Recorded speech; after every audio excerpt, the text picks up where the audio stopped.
The word of the Lord came unto me, saying, Son of man, when I bring the sword against a land, and the people of that land take a man, and make him their watchman, then if this watchman sees the sword coming upon the land, and he does not sound the trumpet, so that the people might be warned, then if the sword comes and takes the life of any man among them, that man shall be taken away in his iniquity. But I will hold the watchman accountable for his life. His blood shall I require at the watchman's hand. Now as for you, son of man, I have made you a watchman.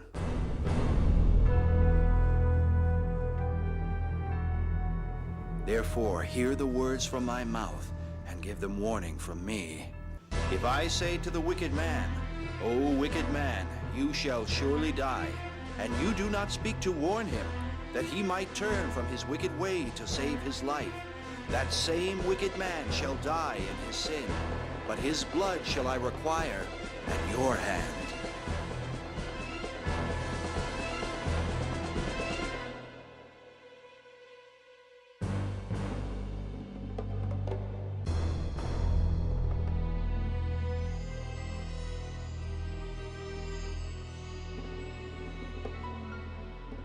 But if you warn the wicked, and he does not turn from his wickedness, he will die in his sin.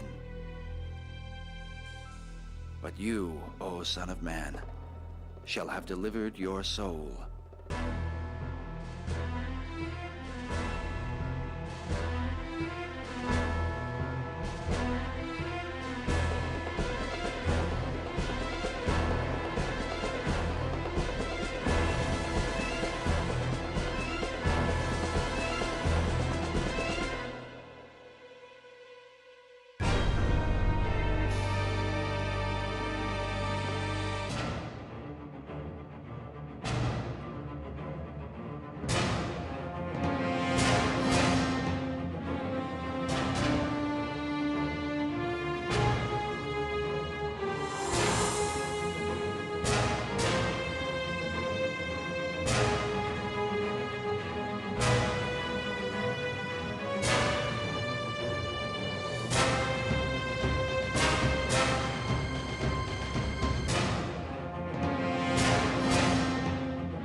Assemble yourselves and come, all ye nations, and gather yourselves together round about.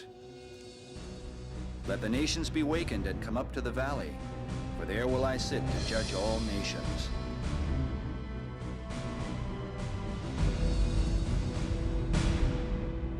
Multitudes, multitudes, in the valley of decision, for the day of the Lord is near in the valley of decision. The sun and the moon shall be darkened, and the stars shall withdraw their shining. The Lord also shall roar out of Zion, and utter his voice from Jerusalem. And the heavens and the earth shall shake, but the Lord will be the hope of his people, and the strength of the children of Israel. So shall ye know that I am the Lord your God, dwelling in Zion, my holy mountain. Then shall Jerusalem be holy, and there shall no more strangers pass through her any more. For centuries, man has believed that an end of this world as we know it would come, an event preceded by signs and wonders, mysteriously shrouded in the pages of prophecy. But as each generation continues, many ask the question, when will it be? Still others are adamant, declaring the time is at hand. Bible researchers say that Armageddon is near, and the signs of its happening are increasing every day. Scholars point from the Bible to the newspapers and claim to witness the fulfillment of words scrawled on parchment long ago. But what are they finding? Some say the world is coming together as one, and that this one world will mark the beginning of the end. Man is going back to the Tower of Babel, where all the peoples of the earth were of one speech, and so nothing which they imagined to do would be withheld from them. Man is to unify and build his own stairway to heaven.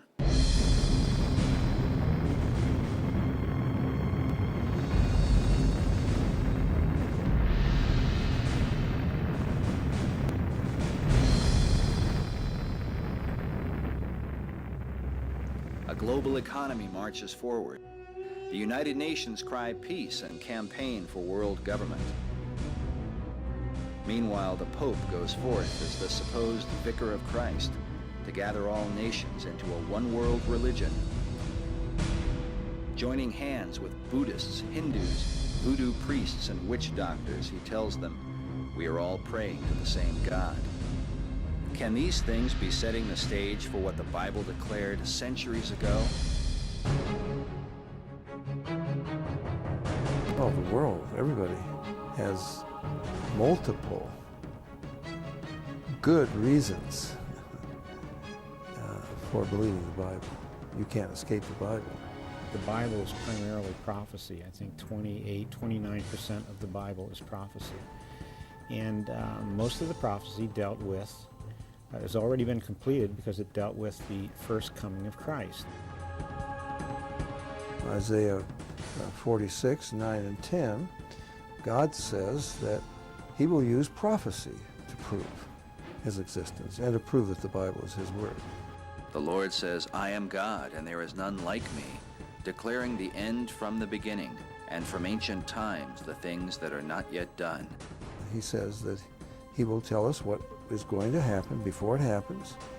He will watch over history to make certain that it does, and when it happens, you cannot deny that God exists, and the Bible is his word. Now that's absolutely unique.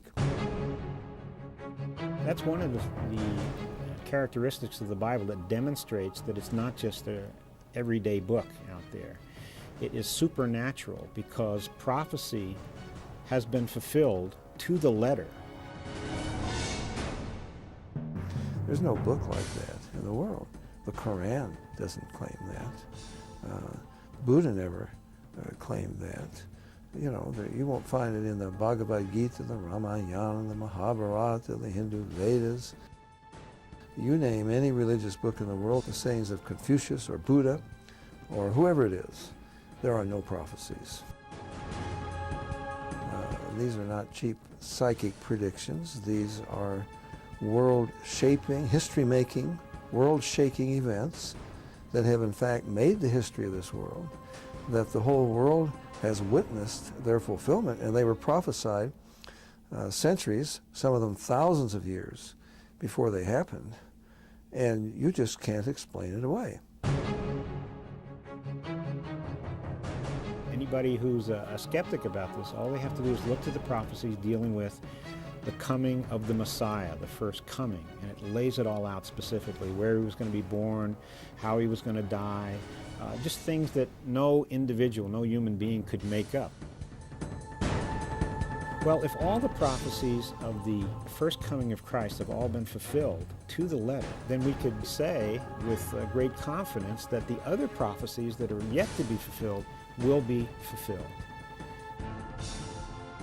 Researchers all over the world put faith in the prophecies of the Bible. Yet there are many who look to outside sources for prophetic insight and information about the end times. Where do unbiblical prophets and their prophecies stand in the Word of God? Isaiah 8:20 mocks them. Why do you turn to spirits that peep and mutter, these wizards? Perhaps the most famous is the 16th century astrologer Nostradamus, and in modern times, the so-called Christian psychic Edgar Cayce. The prophecies, so-called, of Nostradamus are not straightforward by any means. The Bible lays it out. It names names. It names places. You've got to figure them out from Nostradamus. It's rather obscure and rather ambiguous. Nostradamus is often credited with having predicted the reign of Napoleon Bonaparte. The argument comes from this mysterious quatrain. In the third month, the sun rising, the boar and the leopard meet on the battlefield. The fatigued leopard looks up to heaven and sees an eagle playing with the sun. John Hogue, a best-selling author of Nostradamus prophecies, offers this interpretation. He writes, the third month, June 1815, the boar, this is Napoleon, and the leopard, what Napoleon called the heraldic lion symbolizing England. Normally, the third month would be March, but somehow Hogue has changed it to June to make it fit. He calls the boar Napoleon, though Napoleon's standard was that of an eagle, not a boar. Then, without explanation, he makes the leopard into a lion so it can symbolize England. In another quatrain, Hogue rightly identifies the eagle with Napoleon. But the eagle has also been a symbol for other nations, including Poland, Saddam Hussein's Iraq, Hitler's Nazi Germany, and the United States of America. Why Napoleon should be singled out is not explained. Different people come up with different ideas of what does this prophecy of Nostradamus mean, or what does that one mean? And very often they have come up with prophecies, they thought, that didn't turn out. Or then after the fact, they think they have found something, For years, people have insisted that Nostradamus predicted Adolf Hitler with this quatrain. Beasts, wild with hunger, will cross the rivers. The greater part of the battlefield will be against Hister. Did Nostradamus miss the name Hitler by one or two letters, as many suggest? Pro-Nostradamus author Erica Cheatham admits that commentators before 1930 understood the Hister to be the river Danube from its Latin name Ister. As with Napoleon, Nostradamus adherents must alter what he actually wrote to make it fit. This same author goes on to say that I can dismiss 95% of Nostradamus' predictions as historical coincidence. I wouldn't waste my time on the prophecies of Nostradamus for a number of reasons. Number one, he doesn't even know God. He's not a true prophet of God. God does not speak through him. In the Bible, this is the claim they make. More than 50 times, Ezekiel, for example, says, the word of the Lord came unto me, saying. They are laying it out. They're telling you very clearly that God is speaking through them. Nostradamus doesn't say that.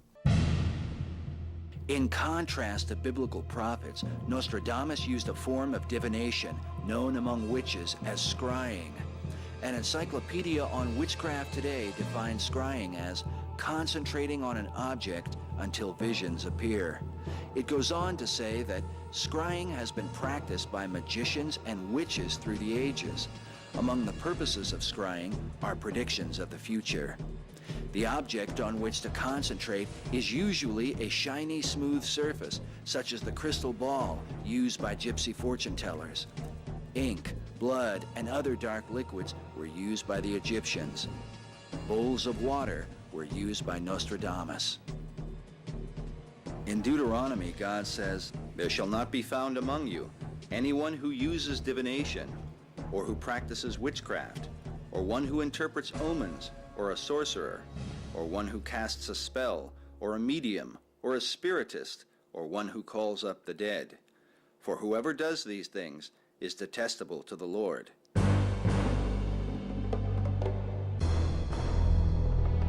Nostradamus, by his own admission, seemed to know that his practices were condemned. The Nostradamus Encyclopedia says, quote, "He, Nostradamus, indicates how it is possible for the diviner to open the mind to divine inspiration. Almost in the same breath, however, he beseeches his infant son never to dabble in such practices, for, he says, they desecrate the body, disturb the mind, and send the soul to perdition."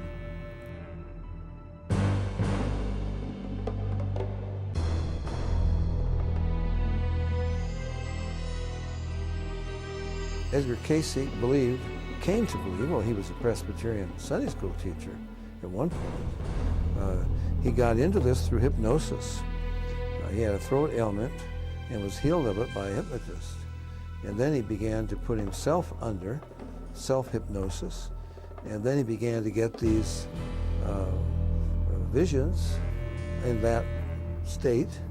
He was in an altered state of consciousness, and he got his information, he said, from the information. That was what he called it, the information. This was not God telling him this. Well, he would put his hand over the third eye and go into this trance, and they would bring names of people and addresses and so forth, and he would say, "Yes, I see the body." And now he could even describe this person miles away. So that was very impressive. But one day when he came out of his trance, they told him that he had been talking about someone who had been reincarnated. Well, he hadn't believed in reincarnation. In fact, it's not biblical. The Bible says it's appointed unto man once to die. But he abandoned what the Bible said because this information that he was getting in this altered state said reincarnation was a true event, okay? Casey would go on to teach the reincarnation of biblical characters, including Jesus himself. He taught that Jesus was the reincarnation of Joshua in Shiloh, Joseph in the court of Pharaoh, Melchizedek as he blessed Abraham, Enoch as he warned the people, and Adam as he listened to Eve. Casey taught that Christ is not a man, though the Bible says that there is one mediator between God and men, the man Christ Jesus, and warns that every spirit that does not confess that Jesus Christ is come in the flesh is not of God. Pro-Casey author John Van Auken tells us that obviously Casey's perspective on Jesus Christ is much different from the church's. When he set aside his outer self and lifted his deeper mind into the universal consciousness, a new perspective on Jesus Christ came through him to us. The Apostle Paul warned, "I fear lest by any means, as the serpent beguiled Eve through his craftiness, so your mind should be corrupted from Christ. For if he that cometh preaches another Jesus, whom we have not preached, you might well bear with him." There are, I think, 7 marks of a false prophet in the Bible. Deuteronomy 13, you have the first one. It says if a prophet or a dreamer of dreams gives you a sign and it comes to pass. So, even a false prophet can say things that happen. But he leads you astray after other gods. That's the number 1 mark what he says does not measure up to the Bible. What he says does not lead you to the true God of prophecy in correlation with all of the other prophecies, but it leads you after another God, okay? Number one, no matter how impressive it may be. You shall not listen to the words of that prophet or that dreamer of dreams, for the Lord your God is testing you to know if you love the Lord your God with all your heart and with all your soul. So that's the first criteria. And Nostradamus never led anybody to the true God. Edgar Cayce claimed to be a Christian, and he was led astray by his information, was led away from the true God, away from the Bible. So again, no matter how impressive he was, he led you astray after other gods. The second criteria for a false prophet, Deuteronomy 18, he says something, anything that doesn't come to pass, he is not a prophet of God, okay? This is what the Bible says, and it's logical. You may say in your heart, how will we know the word which the Lord has not spoken? When a prophet speaks in the name of the Lord, if the thing does not come about or come true, the Lord has not spoken. The prophet has spoken it presumptuously. You shall not be afraid of him. Nostradamus and Edgar Cayce were not always vague. Among many failed prophecies was the Nostradamus prediction that a great king of terror would appear in the sky in 1999. The Nostradamus faithful taught that this would mark the beginning of World War III and the appearance of Antichrist. While interpretations of this prophecy vary, it is today clear that no such event took place. Pro-Nostradamus author Erica Cheatham actually admits that Nostradamus' powers, quote, certainly sometimes let him down in the prophecies. Meanwhile, Edgar Cayce prophesied that the lost city of Atlantis would rise from the ocean in 1968 or 1969. He also prophesied that by 1998, Los Angeles and San Francisco would be destroyed by earthquakes, while much of Japan would be submerged in water.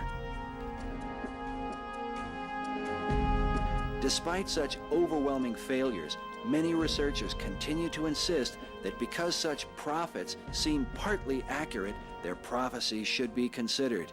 But if their vision does not come from God, as the evidence proves, then where does it come from? I had a friend years ago who was supposedly the world's or one of the world's leading experts on Nostradamus. We used to talk about it a bit, and he wrote books about it. He never convinced me of any valid prophecies of Nostradamus, but let's just say that there were some, because they're ambiguous. But let's say that there were some. How could he be half right? He would have to be inspired not by God, because God isn't half right. And he didn't even claim, this is not God, this is some visions or whatever that he's getting from some source. But he is not in line with the prophets of God. He's not in agreement with the prophets of God. He's not bringing anybody to God. So his source would have to be something else. I believe that Satan can make predictions only if his agents fulfill them. So he can predict disasters and so forth and make them happen. I mean, Satan can do things. In the book of Job, he sent a wind that knocked a house down. And he had such control over it that he spared always. He stirred up the Sabaeans and the Chaldeans to come and, and capture Job's flocks and kill his servants. Always one was left to come and tell Job. So he has apparently some power, if God allows him to do that. So Satan could do some things that would seem supernatural. And he probably has an IQ of several trillion, I don't know, better computers than we have. He probably doesn't need computers. So he could extrapolate and, figure out what things might happen. So you could get some accuracy, but not 100%. I mean, not even close to it. So the very fact that it's not 100% proves this is not from God. But false prophecy is not limited to cults and New Age adherents. It seems to have an accepted place in certain churches. Rick Joyner, a self-professed prophet who has written books about his repeated visions of Jesus Christ, countless angels, the armies of hell, and the devil himself, actually contends against the warning in Deuteronomy. He writes, "One of the greatest hazards affecting maturing prophets is the erroneous interpretation of the Old Testament exhortation that if a prophet ever predicted something which did not come to pass, he was no longer to be considered a true prophet." Joyner's defense for false prophecy is that no one could step out in the faith required to walk in his calling if he knew that a single mistake would ruin him for life. He supports the notion that the general level of prophetic revelation in the church was about 65% accurate.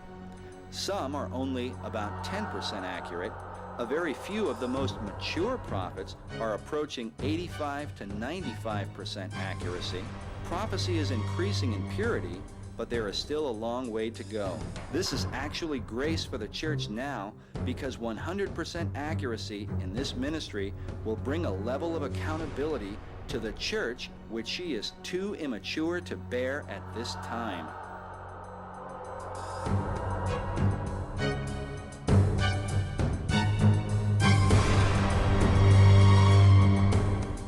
Nowhere in the Bible are God's prophets trained in such a manner. The prophet Samuel was called by God as a boy, but the scripture tells us that Samuel grew and the Lord was with him, and did let none of his words fall to the ground. God's warning seems clear. The prophet that shall presume to speak a word in my name, which I have not commanded him to speak, or who shall speak in the name of other gods, even that prophet shall die.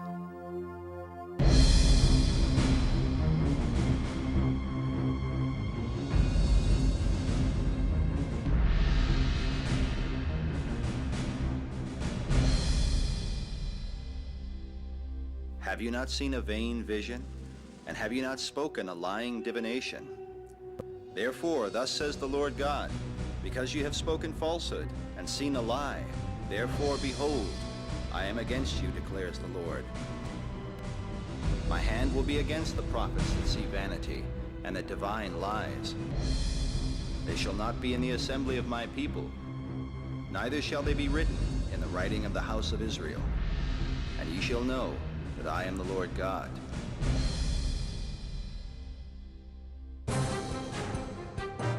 Traveling away from the prophets that God says shall not profit this people at all, we press on to the true prophecies of God.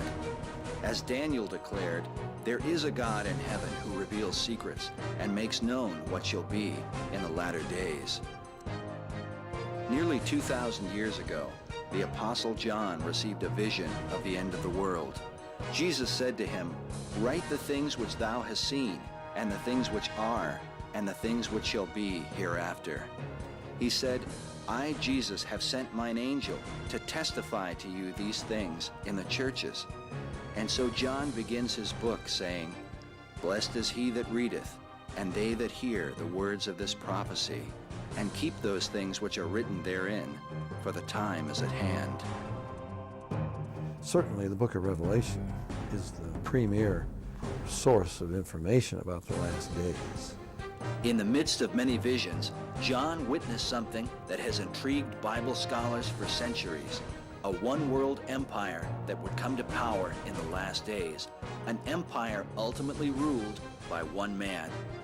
I think the clearest evidence in the Bible, probably the books Revelation and Daniel speak to it most specifically, but I think Revelation 13 is indisputable as far as every nation, kindred, and tongue worshiping the beast, nobody being able to buy or sell. He causes all, the small and the great, the rich and the poor, the free and the bond. John describes a mysterious figure called the Beast, a man who will be the one-world ruler. We find in the book of Daniel that his empire will rule the world. And we also find that in the book of Revelation, that Every nation, kindred, and tongue is subject to him, and nobody can buy or sell without his mark. And power was given him over all kindreds and tongues and nations. This beast is supported by a second beast, known as the false prophet, who compels all the world to worship the beast. And he causes all, both small and great, rich and poor, free and enslaved, to receive a mark in their right hand or in their foreheads, and that no man might buy or sell except he that had the mark or the name of the beast or the number of his name. Here is wisdom. Let him that hath understanding count the number of the beast, for it is the number of a man, and his number is 666. That passage describes a global government, absolute dictatorship, a global economy.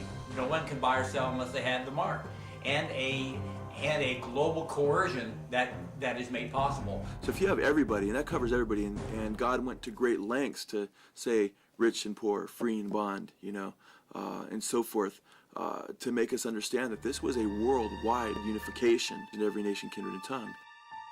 But this one world empire had been witnessed centuries earlier by the prophet Daniel. Nebuchadnezzar, the king of ancient Babylon, was given a dream of a great image. God sent Daniel to interpret the dream and revealed that the figure represented 4 world empires that would come to power. Daniel is a remarkable book, and it has a lot to say about the last days. Truthfully, I find much of what Daniel says very difficult, not in the category of Nostradamus, because it's saying something very definite, but I find it difficult to understand exactly what it's saying. Now, much of what it says is very clear, even in its symbology. For example, the image that Nebuchadnezzar saw. When Daniel interpreted the dream, he said, "You, O king, saw, and behold, a great image.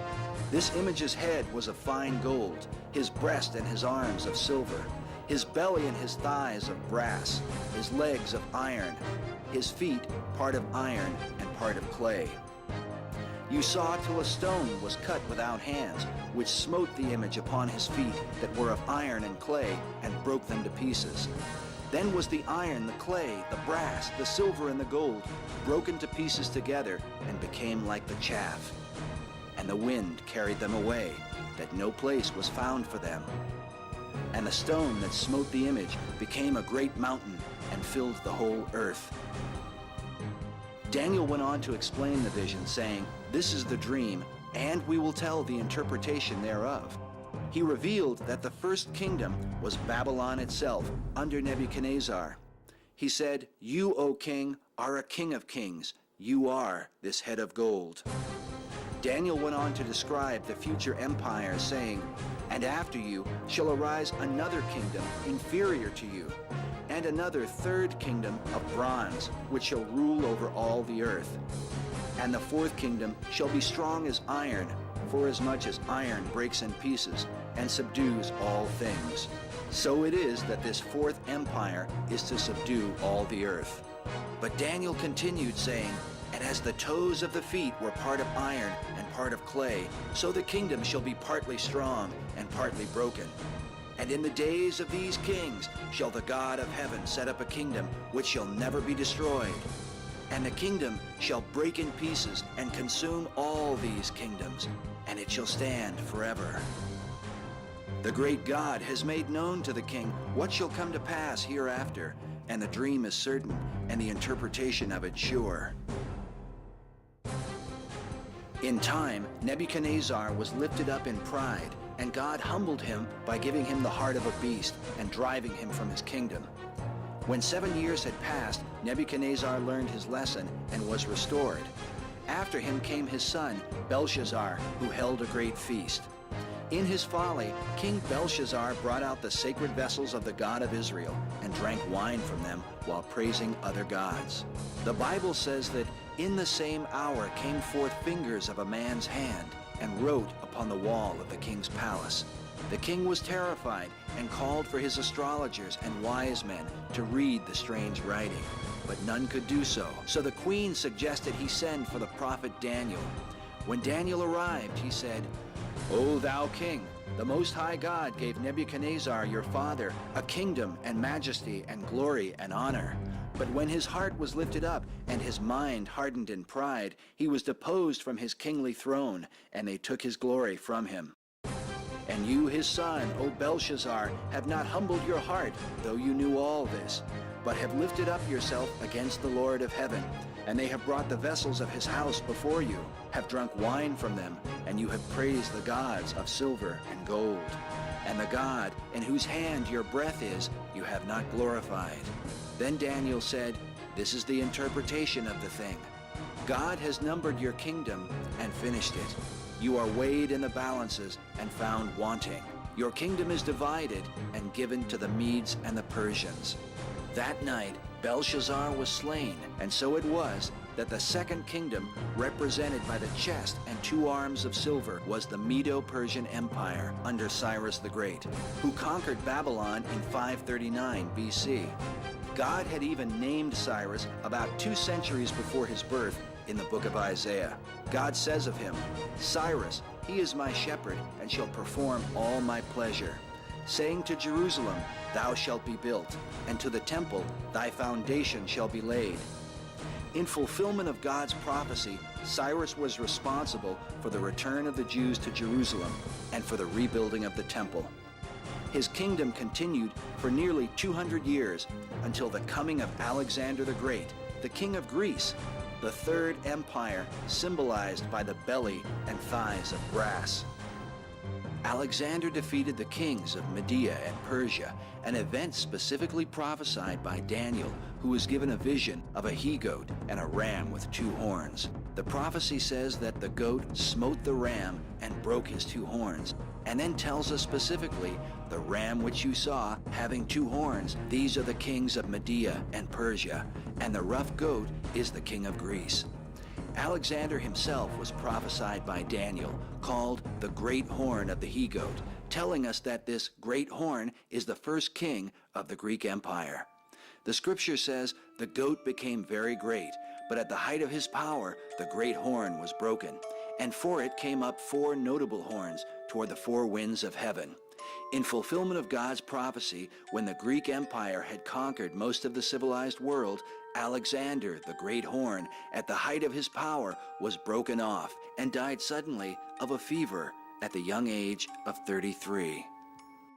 The 4 notable horns that came up afterward were Alexander's 4 generals, who divided the kingdom amongst themselves. Daniel went on to prophesy that Alexander's kingdom would be broken and be divided, though not to his own descendants. For his kingdom shall be plucked up and given to others besides them. After Alexander's death, we read, Philip, his half-brother, Alexander II, his legitimate son, and Hercules, his illegitimate son, were all 3 murdered, and Alexander's 4 generals took over.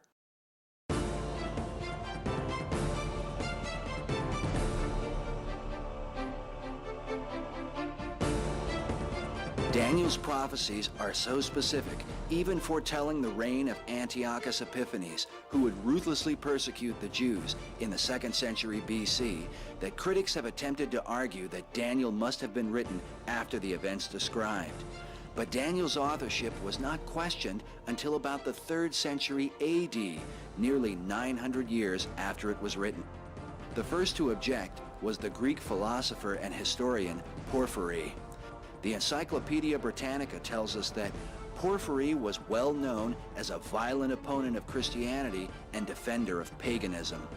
In defense of Daniel, the Jewish historian Josephus, who lived in the 1st century AD, confirms Daniel's authorship and chronicles how Alexander the Great encountered the book of Daniel.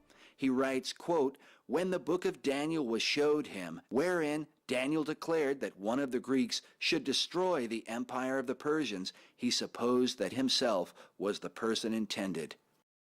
Originally in Hebrew, the book of Daniel was translated into Greek prior to 270 BC in a document known as the Septuagint, the Greek translation of the Old Testament.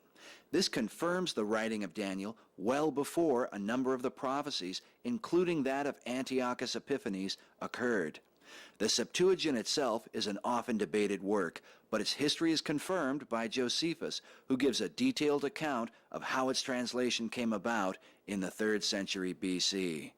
The book of Ezekiel, written in the 6th century BC, also makes mention of Daniel, as did Jesus himself, who said specifically, "When you shall see the abomination of desolation, spoken of by Daniel the prophet, whosoever reads, let him understand." Meanwhile, the arguments against the date of Daniel's writing consist only of unbelieving objections rather than historical evidence. The dominance of the Third Empire continued until about 169 BC, when the Greeks lost control of ancient Macedon to the fourth kingdom of Daniel's prophecy.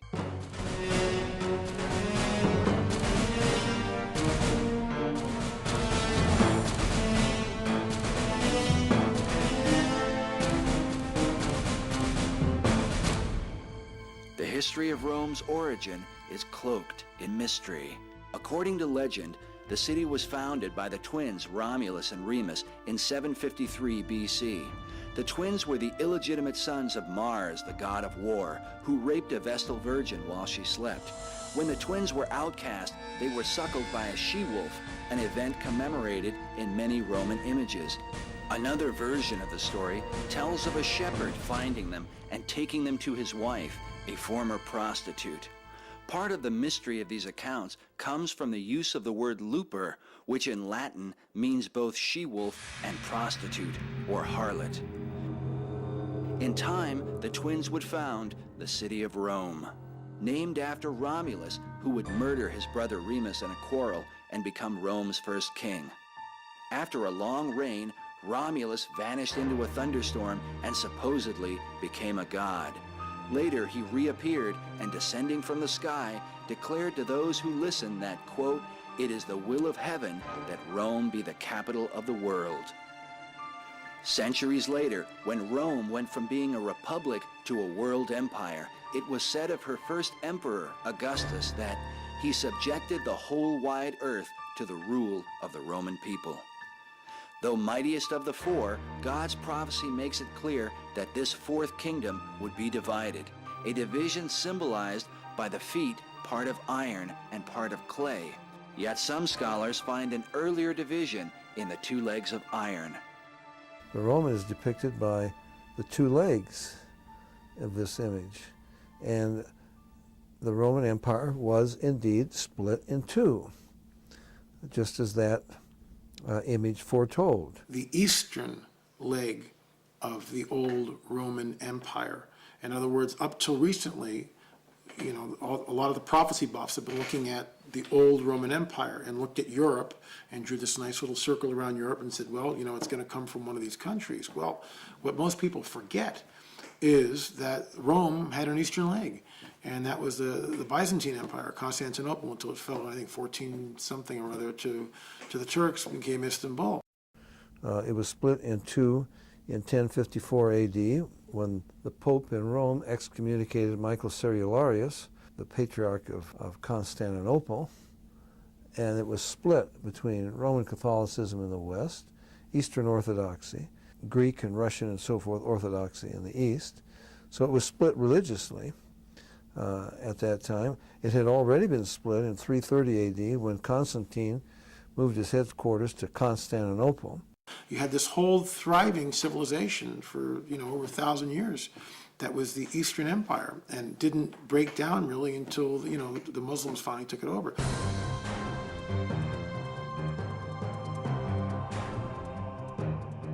So important is the understanding of the four world empires that God showed Daniel another vision of these kingdoms, symbolized by four great beasts.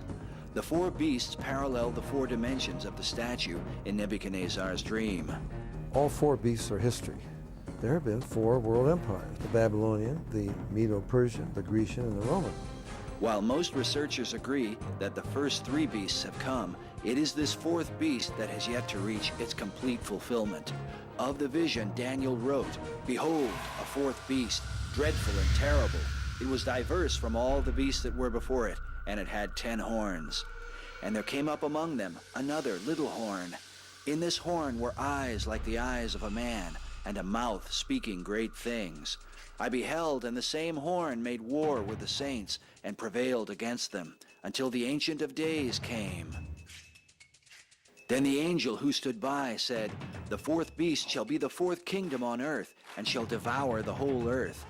And the 10 horns out of this kingdom are 10 kings that shall arise, and another shall rise after them. The 10 kings are also represented by the 10 toes of the statue in Nebuchadnezzar's dream. Daniel prophesied that in the days of these kings shall the God of heaven set up a kingdom which shall never be destroyed. So we know that the millennial kingdom of Christ can only occur at a time when there are 10 kings ruling the world. This revived Roman Empire will come under 10 heads. Now, I never believed they were the 10 nations, Western Europe, because the Roman Empire itself was much larger than Western Europe. It went all down through Syria, and Turkey and Syria and Lebanon and all across North Africa and so forth. So the world will be divided into 10 regions under 10 local heads. And already for computer reasons, for banking reasons, the world has been divided. The Club of Rome divided the world 25 years ago into 10 regions. And that's pretty much the way it's laid out today. In the days of those kings, the God of heaven will establish a kingdom. So if the rabbis had known that one prophecy, if the disciples of John the Baptist had known that one prophecy, it would have solved a lot of problems for them. Because John the Baptist sent 2 disciples, you remember, from prison. He said to Jesus, Art thou he that should come, or look we for another? Hey, Lord, I ought to at least be prime minister. I introduced you to Israel, and if you're going to take the throne of your father David, how come I'm about to get my head cut off? It doesn't make sense. They thought the kingdom would be established then. No. It will only be established when those 10 kings, in the days of those 10 kings. These 10 kings were also witnessed by the Apostle John, who saw a vision of a beast with 7 heads and 10 horns.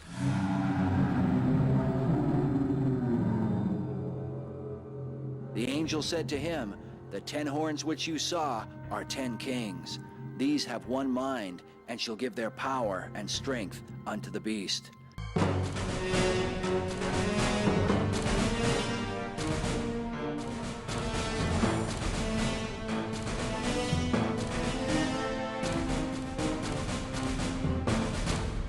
So the world is to be ruled by 10 men, who will ultimately give their power to one man, the little horn of Daniel's vision, the mysterious figure known as the man of sin and son of perdition, Antichrist.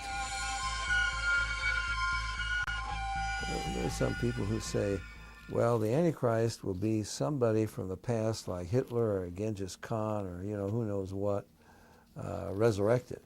No, Satan cannot resurrect anybody. He does not have that power. It says he has a deadly wound.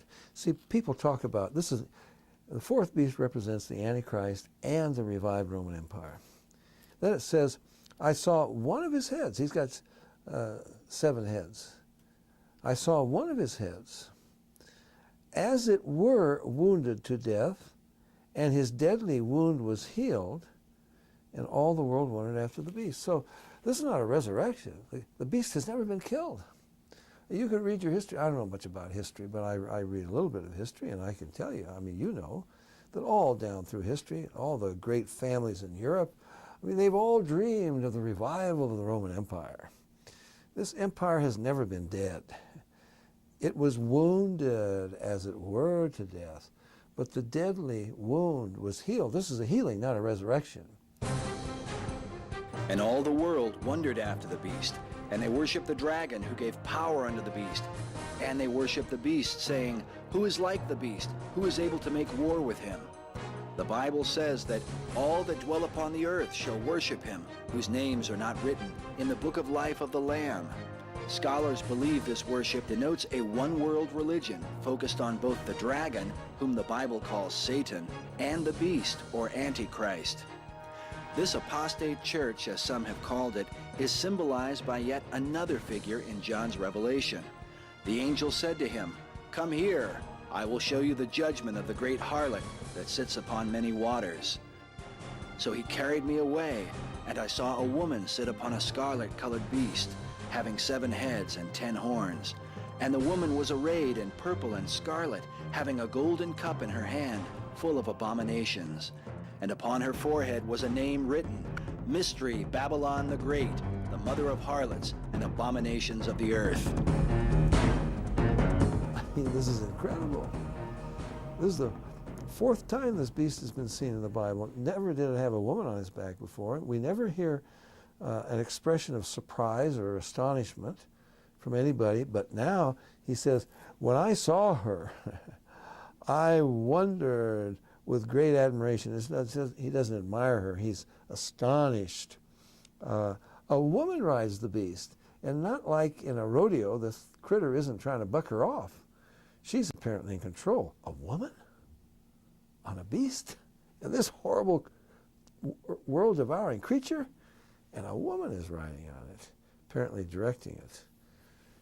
And I think the Bible makes it very clear who that woman is. Well, he gives us all the identifying characteristics. While the specific identity of the harlot is a matter of great debate, for now it can be said that most scholars agree she represents a world religious system and is called a harlot because of her unfaithfulness to God. It is believed this religious system somehow controls or manipulates the coming one-world government, symbolized by the fact that the woman rides the beast. There are signs the world is speedily coming to an end. These words are attributed to an Assyrian clay tablet dated 2800 BC. It seems that men have believed the end is near in almost every generation. Pope Innocent III pronounced the second coming of Christ in the year 1284 AD because this date was supposedly 666 years after the founding of Islam. There have been many such predictions that have often compelled men to extreme behavior. In 1669, a cult in Russia known as the Old Believers began setting themselves on fire to protect themselves from Antichrist. It is reported that by 1690, 20,000 people had perished as a result. In the 19th century, a second Adventist named William Miller convinced thousands that the world would end in 1843. But when that date came and went, Miller recalculated and claimed the date was really October 22nd of the following year. Charles Taze Russell, the claimed founder of the Jehovah's Witnesses, was convinced by Nelson Barber that Jesus Christ had returned in 1874, but that his return had been invisible. Russell went on to promote this teaching, saying, quote, "The millennium began in 1874 with the return of Christ." Russell would later revise his view, and since then the Jehovah's Witnesses have predicted the world would end in 1914, 1918, 1925, 1941, and 1975. But as contrary as they seem, even these things are the fulfillment of God's prophecies.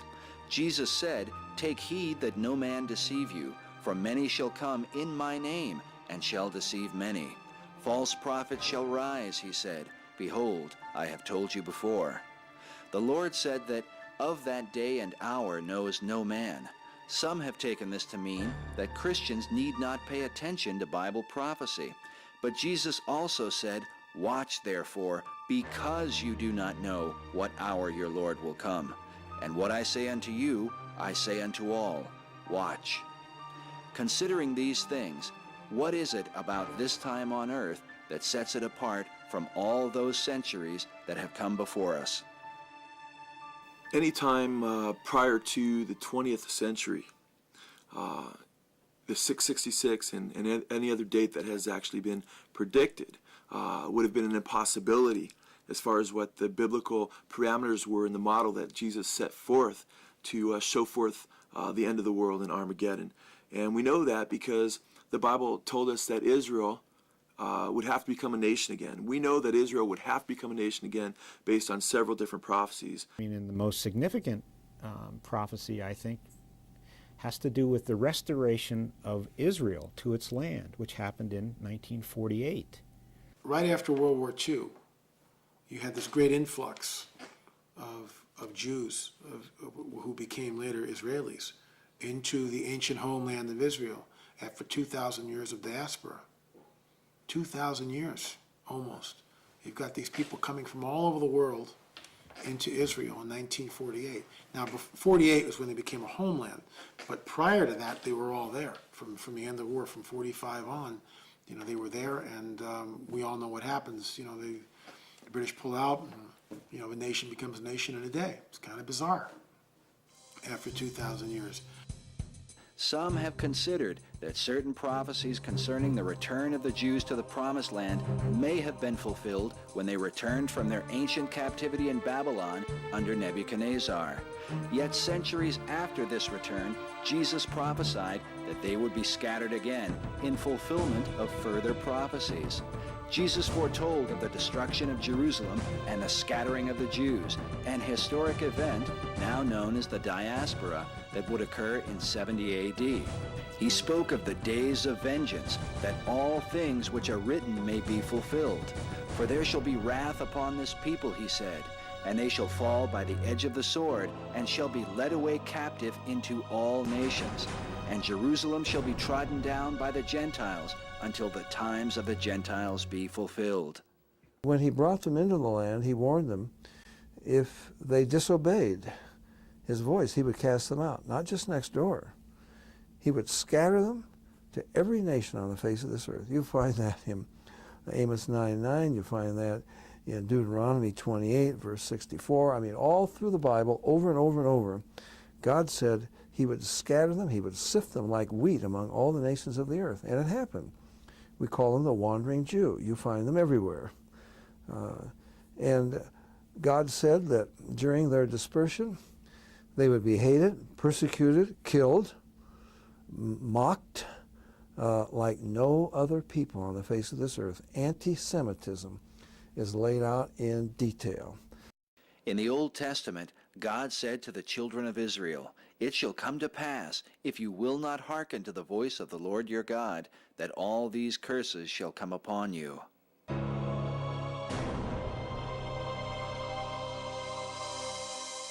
The Lord shall cause you to be defeated before your enemies, and you shall be removed into all the kingdoms of the earth.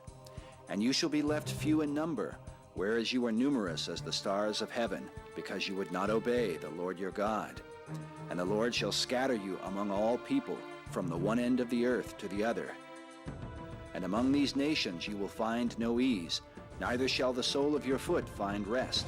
But the Lord shall give you there a trembling heart, and failing of eyes, and sorrow of mind. And your life shall hang in doubt before you, and you will be in dread night and day, and shall have no assurance of your life, and no man shall save you. Your sons and your daughters shall be given unto another people, while your eyes look on and yearn for them. But there will be nothing you can do. And you will never be anything but oppressed and crushed continually, so that you will be driven mad by the sight of what you see. And you shall become an astonishment, a proverb and a byword among all nations, to which the Lord shall lead you. And there is no people ever in history that has been marked in that way, like the Jews. I mean, that in itself would be enough to tell you that the Bible is true. God said they would be hated and persecuted and killed, but he would not let them be destroyed.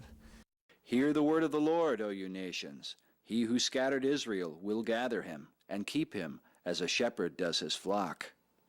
And why do I believe the Jews are being encouraged to return to their land? Because God foretold that he would bring them all back.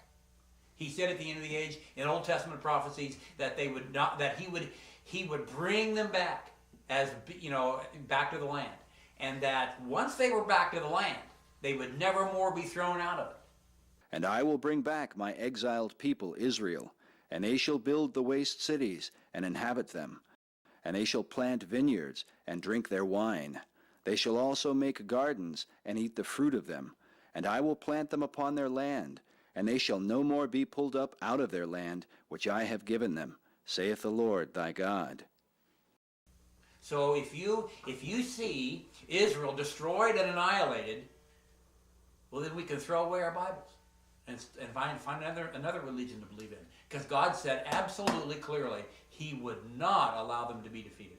The nation Israel will not cease to exist as a nation forever, God says in Jeremiah 31, beginning at verse 35. And he says, if they cease, then there's no sun in the sky. There's no moon. There's no stars. The tides don't work. This universe is finished. That's how important Israel is. If you believe in the prophetic time clock, and I do, I believe that the only way you can look, we as Christians can factor anything in at all, is you got to look at Israel. Israel's the key. Israel is the key. The prophecies hinge around Israel. Israel is the key to all end times events, and we show that, you know, that the actual clock ticking down toward the end of the age could not begin until Israel had returned back to her land. So if I lived 200 years ago and you said, Lynn, when's Jesus going to come back? And I would say, I don't know. He's going to come back, but I don't think we're in the window of time where that's going to happen. Also, Israel had to be a nation for Armageddon to take place, because in Zechariah 14, we see in 12 through 14, we see all the nations surrounding Israel. If Israel doesn't exist, you can't have all nations surrounding them to destroy them. The word Armageddon has become a general term for destruction, calamity, and the end of the world, as represented by various artists, filmmakers, and authors. Yet its biblical meaning is more specific. According to the Bible, Armageddon is what happens when all the nations of the earth are gathered together against Jerusalem and the Jews. God declared that in the last days He would make Jerusalem a cup of trembling for all the nations of the earth. Zechariah chapter 12 tells us that they'd be a burdensome stone, that if anybody sought to lift that stone, they'd be injured. We see that the whole world is looking at Israel as a burdensome stone that's keeping the world from this world peace. God said, I will make Jerusalem a cup of trembling, a burdensome stone in the last days for all the nations of the world when they're in their siege against Jerusalem. And there is a siege against Jerusalem today. I mean, you can't believe it. We're a cup of trembling. I mean, what a stupid remark. I mean, what's that about? I mean, what a ridiculous statement to make. You know, and scoffers at the Bible have pointed to that and go, please, Jerusalem, a cup of trembling, the whole world? Let's take it literally. Let's look at that 500 years ago. Let's look at it during the Crusades 1,000 years ago. Not to the whole world, it wasn't a cup of trembling, was it? Not to the whole world in a literal sense. And I'm a literalist, unfortunately. But when it says the whole world, Jerusalem today is a cup of trembling to the whole world. The United Nations has condemned Israel more than 370 times. Never condemned the Arabs for attacking them. They've condemned the Jews for defending themselves. I mean, it's incredible. The whole world is against them. And God said, I will make them a cup of trembling. And this is the number one problem that the United Nations faces today. Everybody knows it. The United Nations has spent 1/3 of its time in deliberations and pronouncements about Jerusalem and Israel, this little land that has 1/1000th of the world's population. They spent 1/3 of their time on it. Everyone's afraid. What happens if, this powder keg starts off in the Middle East? We may be looking at World War III. It has become a cup of trembling to the whole world. God foretold of the siege both against Judah, the Jews, and against Jerusalem. Then he goes on to speak of the day of the Lord, saying, Behold, the day of the Lord cometh, for I will gather all nations against Jerusalem to battle. God makes it clear that what he does with Israel is to be a witness to all the nations of the earth. In fact, in Isaiah 43:10, God says to Israel, you are my witnesses to yourselves and to the world that I am God. Not because we've got a lot of godly Jewish people running around the world telling people that God exists. They don't do that. But because of what the Bible said would happen to them, and it has happened. I do not this for your sakes, O house of Israel, but for my holy name's sake. The nation shall know that I am the Lord, says the Lord God, when I shall be sanctified in you before their eyes. For I will take you from among the nations, and gather you out of all countries, and will bring you into your own land. Some might find it hard to believe that all the world would be against the Jews, since Israel seems to have many allies. Some have even believed that the Jews secretly control the world behind the scenes, manipulating media and world government. But God said of Israel under the curse of the law that there would be no might in their hand, and that Israel would be only oppressed and crushed always because of their disobedience. Can it be that in a mere half-century since the rebirth of Israel as a nation, that the Jews have overthrown all the ancient institutions of the world? Such allegations of a Jewish conspiracy were also propagated by Adolf Hitler and his Nazi party prior to the Holocaust. But this conspiracy for Israel's destruction is clearly mentioned in the Bible. The psalmist writes, "Keep not silence, O God, for lo, your enemies have taken crafty counsel against your people. They have said, Come, and let us cut them off from being a nation, that the name of Israel may be no more in remembrance. They have consulted together with one consent." The psalmist then names the Arab nations of the ancient world, including the Philistines, from where we get the name Palestinian.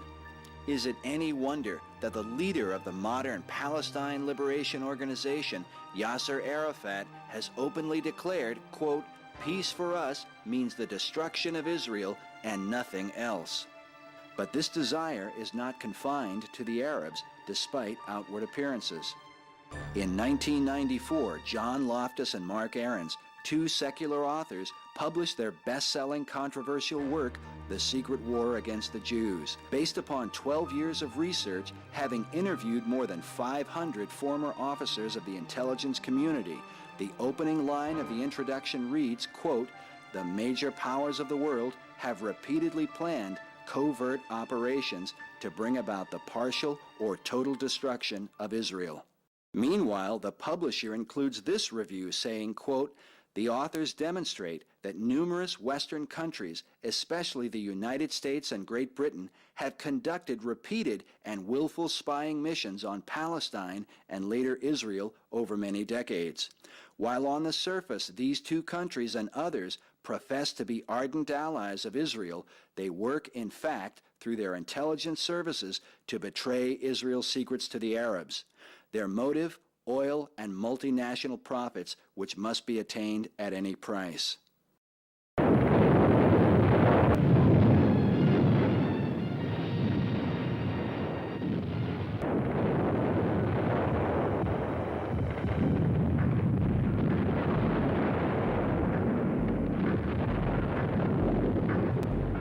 The Bible foretells that events leading to Armageddon will be a time of trouble, the likes of which mankind has never before witnessed. Jesus said, "For then shall be great tribulation, such as was not since the beginning of the world to this time, no, nor ever shall be. And except those days be shortened, there should no flesh be saved." That's an amazing prophecy. You couldn't wipe out all flesh with bows and arrows and swords and spears, the weapons that they had in that day, not even with conventional bombs from World War II. But we live in a day when we have weapons so horrible, I mean, it is just beyond science fiction.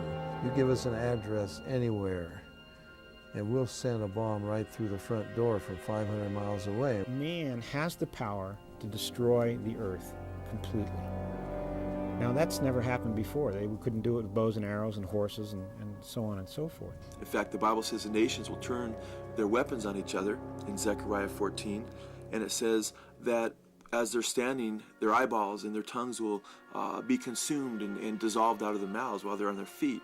That was impossible with weapons that we had just 80 years ago.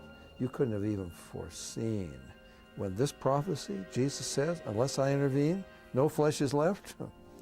I think you got a nuclear exchange underway or about to start, and Jesus intervenes to rescue Israel. He's not going to let them be destroyed. "Then shall the Lord go forth and fight against those nations, as when he fought in the day of battle. And his feet shall stand in that day upon the Mount of Olives, which is before Jerusalem on the east." When this passage is compared with the New Testament, we find further reassurance of the second coming of Christ.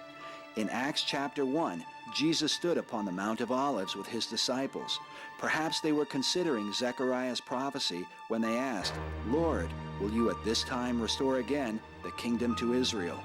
Jesus answered them, saying, "It is not for you to know the times or the seasons which the Father has put in his own power."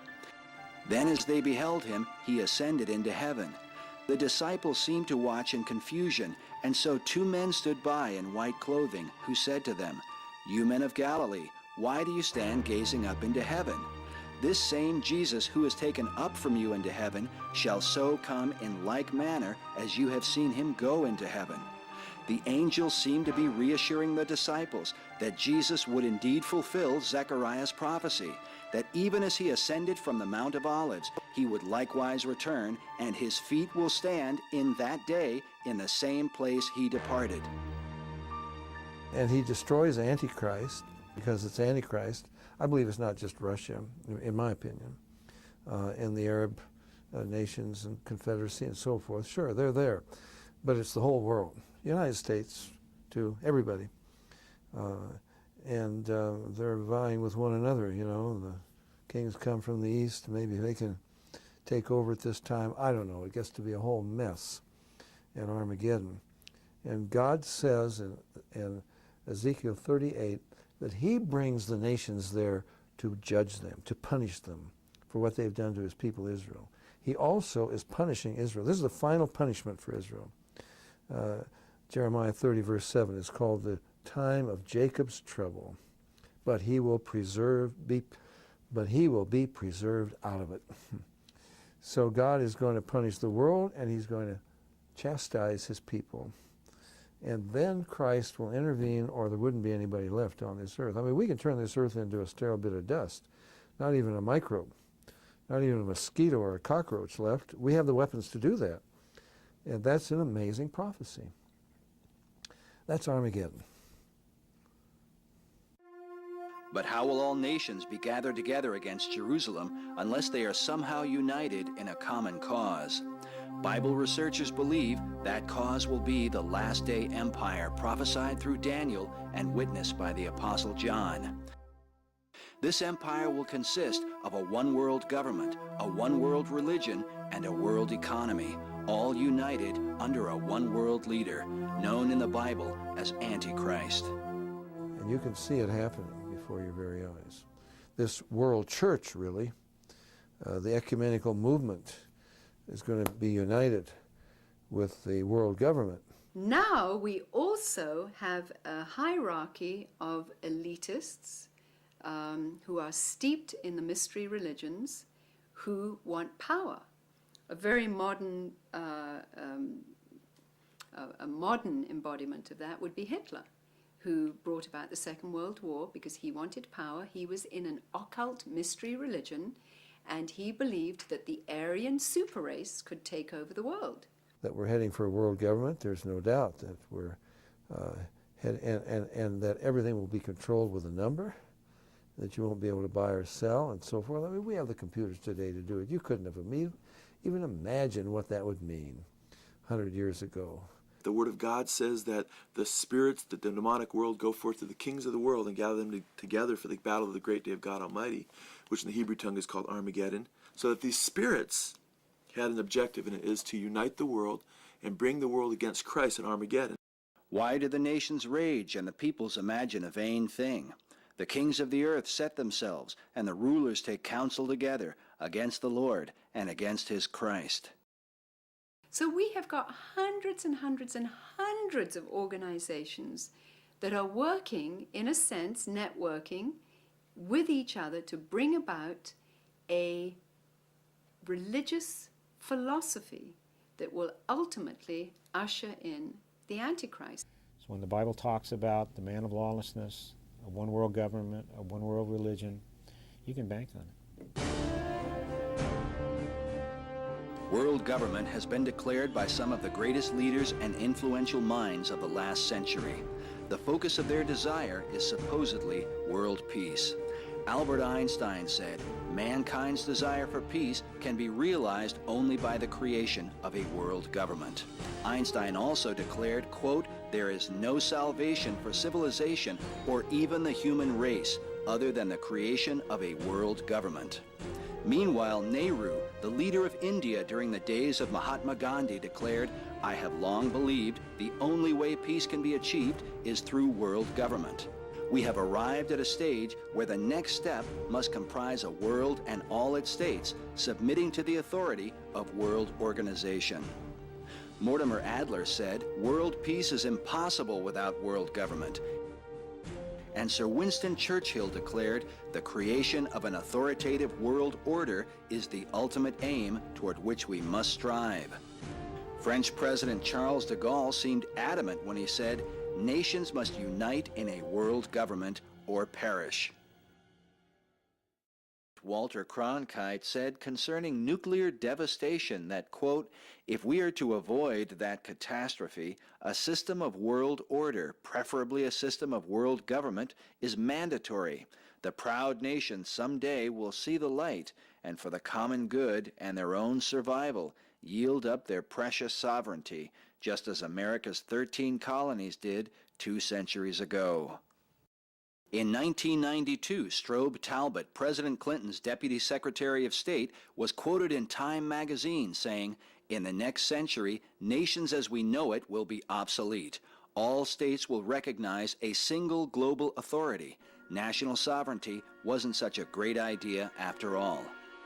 In December 2001, Edward Widmer, the president of the Illinois Division of the United Nations Association of the United States, said, quote, "Within 10 years' time, you're going to see the beginning of an embryonic world order." Britain's Prime Minister, Tony Blair, said, quote, "Globalization has transformed our economies and our working practices. It is a political and security phenomenon. We are all internationalists now, whether we like it or not. We are witnessing the beginnings of a new doctrine of international community." While the quote that seems to consolidate them all comes from Robert Mueller, former Assistant Secretary General of the United Nations, who said, "We must move as quickly as possible to a one-world government, a one-world religion, under a one-world leader." As to what manner of leadership is under consideration, consider this quote from Paul Henry Spaak, the former Secretary General of NATO, who in 1957 said, "What we want is a man of sufficient stature to hold the allegiance of the people and to lift us out of the economic morass into which we are sinking. Send us such a man, and be he God or the devil, we will receive him." Late in the 18th century, a group known as the Jacobins, who brought about the French Revolution, said they were seeking to establish what they called a universal republic or a new world order. That very phrase has come to represent the entire march toward world government, the coming last day empire spoken of by the highest offices in all the world.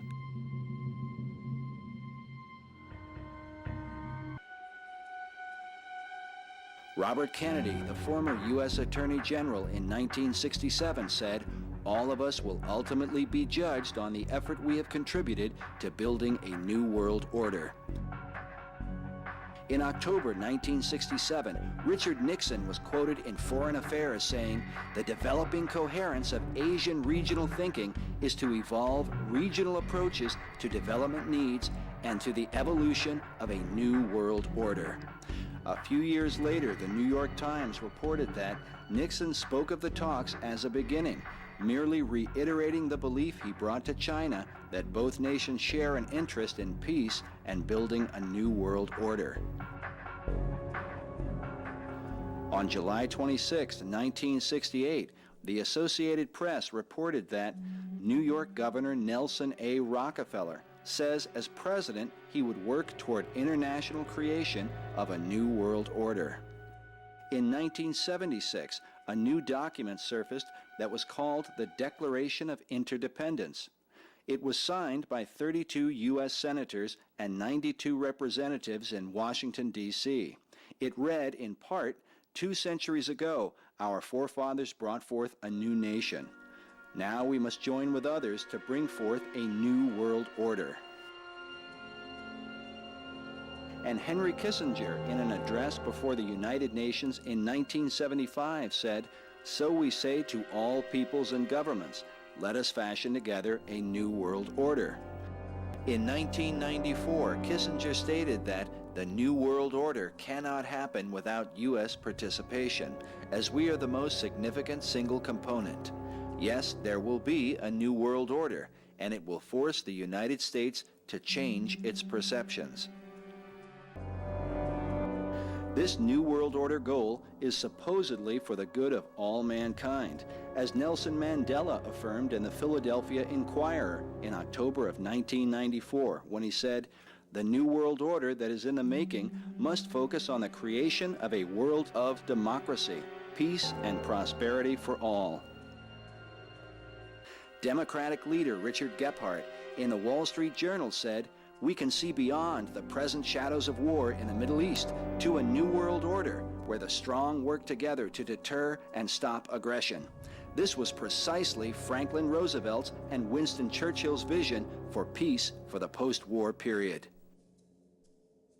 Even President Mubarak of Egypt is quoted in the New York Times saying that the renewal of the Non-Proliferation Treaty was described as important, quote, "for the welfare of the whole world and the New World Order." Also, before the United Nations in 1979, Cuban dictator Fidel Castro said, "We must establish a new world order based on justice, on equity, and on peace." Mikhail Gorbachev, the former leader of the Soviet Union, made this rather disturbing association when he said, "We are moving toward a new world order, the world of communism. We shall never turn off that road." Perhaps most troubling of all is this quote from Adolf Hitler during the Second World War, who said, "National Socialism will use its own revolution for the establishing of a new world order."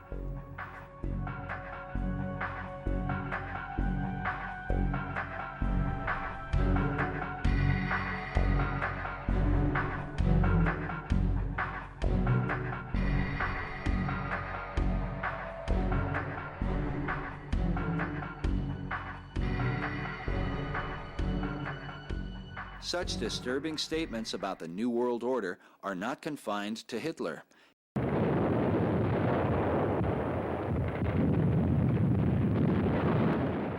Historian Walter Mills, writing about World War I, described the efforts of Colonel Mandell House, the chief advisor to President Wilson, speaking of his hidden motive for involving America in the war. He wrote, "The colonel's sole justification for preparing such a batch of blood for his countrymen was his hope of establishing a new world order of peace and security." The Bible says, "The day of the Lord will come just like a thief in the night. For while they are saying peace and security, then destruction will come upon them suddenly, like labor pains upon a woman with child, and they will not escape." The labor pains or birth pangs a woman suffers during childbirth come suddenly, but not all at once. The contractions are usually spread apart at first and can continue for many hours. But as the labor reaches its climax, the contractions quicken until they come one right after another. This is the picture given in the Bible of how catastrophic events will progress as the day of the Lord approaches. The starting gun for these contractions seems to be the cry of peace and security, as we saw with Colonel House and the First World War. In fact, during World War I, Nicholas Murray Butler, who ironically would win the Nobel Prize for Peace, gave this mysterious address before the Union League of Philadelphia on November 27, 1915. He said, "The old world order died with the setting of that day's sun, and a new world order is being born while I speak, with birth pangs so terrible that it seems almost incredible that life could come out of such fearful suffering and such overwhelming sorrow."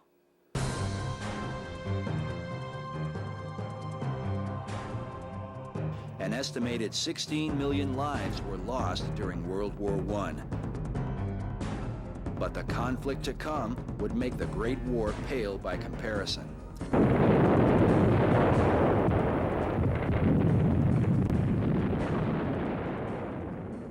While the numbers vary, it is now estimated that some 50 million lives were lost as a result of World War II, a birth pang which began with a similar declaration of peace for the sake of security.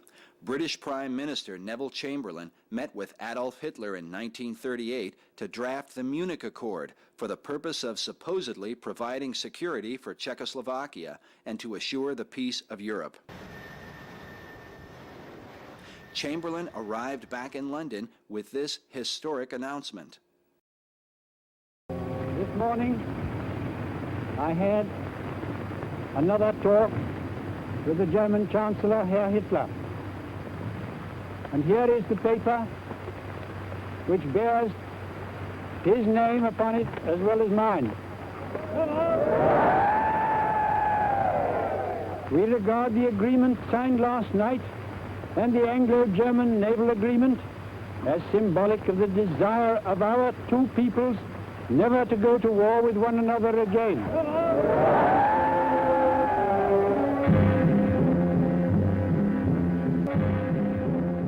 I believe it is peace for our time, he said. Go home and get a nice quiet sleep. So confident were the British, they posted signs saying, "Don't mind Hitler, take your holiday." 6 months later, Hitler violated the agreement when the Nazis invaded Czechoslovakia. In less than a year, World War II was officially underway. Chamberlain's declaration of peace is today considered one of the greatest blunders of the 20th century. Can these events have been a foreshadowing of things to come? You be the judge as you consider this speech given by President George Bush Sr. when he spoke of the New World Order before the United States Congress in 1991.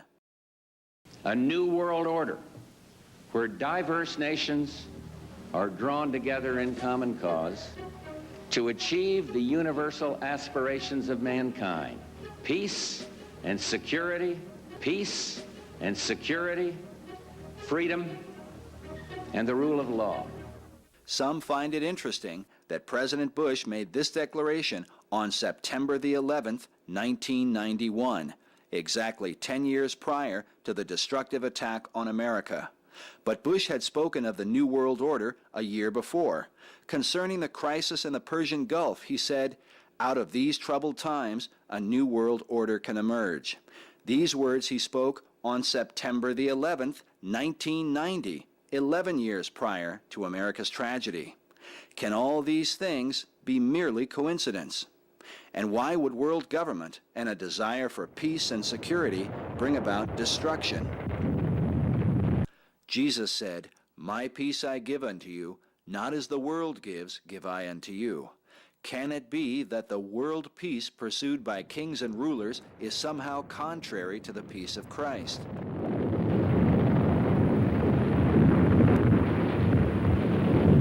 James Warburg of the Council on Foreign Relations, while speaking to the Senate Foreign Relations Committee on February 17, 1950, said, "We shall have world government whether or not we like it.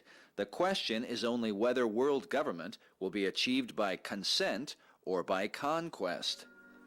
An early warning against the tone of this movement was sounded by Congressman Larry P. McDonald, who even named some of those he deemed responsible when he said, "The drive of the Rockefellers and their allies is to create a one-world government, combining super-capitalism and communism under the same tent, all under their control.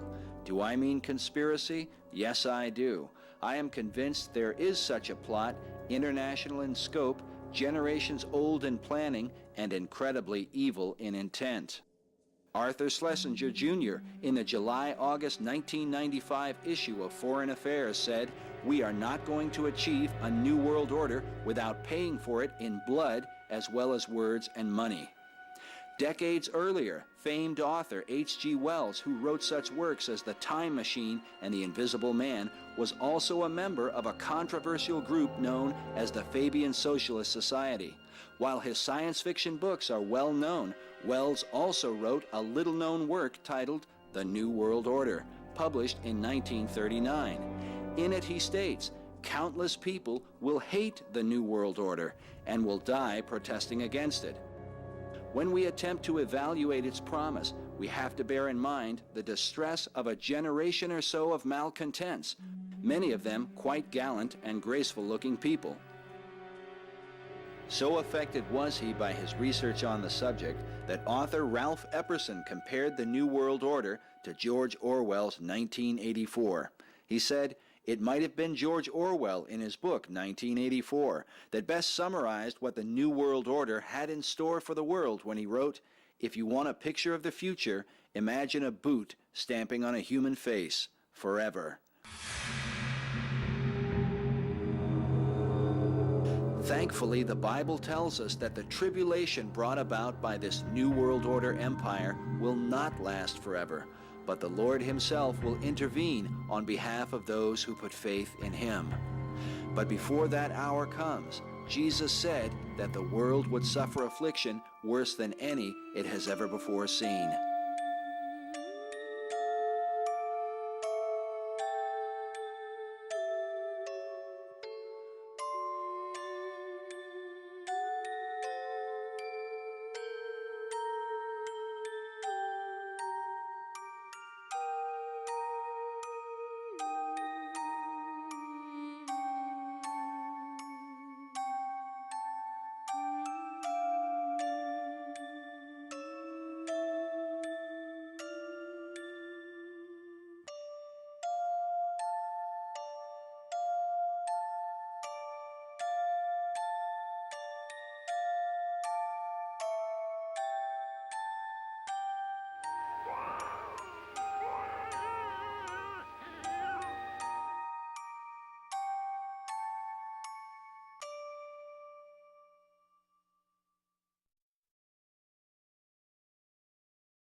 Jesus said that everyone who does evil hates the light and does not come into the light for fear that his deeds will be exposed. Many believe that the drive for a new world order is a secret operation, and that those who are aware of its true intent know full well that what they are planning is a kingdom of evil. 7 days before his tragic assassination, President John F. Kennedy is alleged to have said, "There exists in this country a plot to enslave every man, woman, and child. Before I leave this high and noble office, I intend to expose this plot." But Kennedy was not the first to speak of such things. John F. Hyland, the mayor of New York from 1918 to 1925, said, "The real menace of our republic is the invisible government, which like a giant octopus sprawls its slimy length over our city, state, and nation." World War II General Douglas MacArthur said, "I am concerned for the security of our great nation, not so much because of any threat from without, but because of the insidious forces working from within." Supreme Court Justice Felix Frankfurter is quoted saying, "The real rulers in Washington are invisible and exercise their power from behind the scenes." Even President Woodrow Wilson supported such claims. Today, the White House website reports that Wilson, quote, "asserted international leadership in building a new world order." However, in 1913, Wilson wrote these words in a work titled The New Freedom. He said, "Some of the biggest men in the United States are afraid of something. They know that there is a power somewhere so organized, so subtle, so watchful, so interlocked, so complete, so pervasive, that they had better not speak above their breath when they speak in condemnation of it." But is this secret power only at work in America? A century earlier, English Prime Minister Benjamin Disraeli wrote, "The world is governed by very different personages from what is imagined by those who are not behind the scenes." Disraeli warned of a worldwide conspiracy in 1876 when he said, "The governments of the present day have to deal not merely with other governments, with emperors, kings, and ministers, but also with the secret societies, which have everywhere their unscrupulous agents and can, at the last moment, upset all the government's plans." In 1920, the Christian Science Monitor wrote that what is important is the increasing evidence of the existence of a secret conspiracy throughout the world for the destruction of organized government and the letting loose of evil. While much has been written and said about various conspiracy theories, the Bible makes it clear that the world conspiracy is ultimately against God himself. King David wrote, "Why do the nations conspire, and the peoples plot in vain? Their kings revolt, their rulers plot together against the Lord and against the king he chose." Most researchers who investigate the New World Order at some point trace the movement back to Bavaria in the 18th century, to a man named Adam Weishaupt, a professor of canon law at the University of Ingolstadt, a school of the Roman Catholic Jesuit order. Some claim that Weishaupt himself was a Jesuit. Others say that he was not. Nevertheless, the influence of this powerful order is not to be overlooked. From their beginning with founder Ignatius Loyola in the 16th century, the Jesuits were a subversive organization known for their lust for power, because of which they were suppressed by popes and banished by kings no less than 30 times from the nations of Europe. So nefarious were they that the Marquis de Lafayette in 1799 said of them, "It is my opinion that if the liberties of this country, the United States of America, are destroyed, it will be by the subtlety of the Roman Catholic Jesuit priests, for they are the most crafty, dangerous enemies to civil and religious liberty. They have instigated most of the wars of Europe." Napoleon Bonaparte, while lamenting his exile on St. Helena, said, "The Jesuits are a military organization, not a religious order. And the aim of this organization is power. Power in its most despotic exercise, absolute power, universal power, power to control the world by the volition of a single man." Even President John Adams wrote these shocking words in a letter to Thomas Jefferson. Of the Jesuits, he said, "If ever there was a body of men who merited eternal damnation on earth and in hell, it is this Society of Loyolas." It was among such men that Adam Weishaupt gained the skills that would one day earn him the credit of being called the profoundest conspirator that has ever existed. Weishaupt had his own lust for power and formed a secret society whose plan was to revolt against all established authority on earth. He codenamed himself Spartacus and called his society the Illuminati.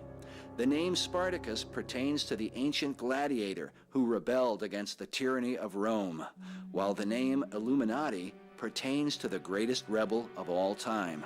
Author Myron Fagan writes that Weishaupt himself said that the word Illuminati is derived from Lucifer and means holders of the light. The Illuminati is so called because they are the illumined ones. And they are illumined through, according to their own definition of the term, they are illumined by an understanding of the occult sciences, of the satanic sciences, of the mysteries religions. They are illuminated. They are not illumined according to Scripture. Oh no. They are illumined according to occult doctrine, occult understanding, and occult power. And much of their occult power comes through an interaction with guiding spirits, which the Bible calls demons. For they are the spirits of demons that go forth unto the kings of the earth and of the whole world to gather them to the battle of that great day of God Almighty. And he gathered them together into a place called in the Hebrew tongue, Armageddon. We read that Weishaupt began to write out the master plan that was designed to give the synagogue of Satan, so named by Jesus Christ, ultimate world domination, so they could impose the Luciferian ideology on the human race.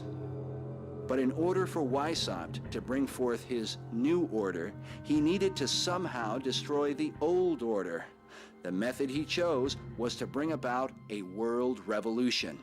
Professor John Robeson, who exposed the Illuminati in his work titled Proofs of a Conspiracy, published in 1798, wrote, "The true purpose of the order was to rule the world.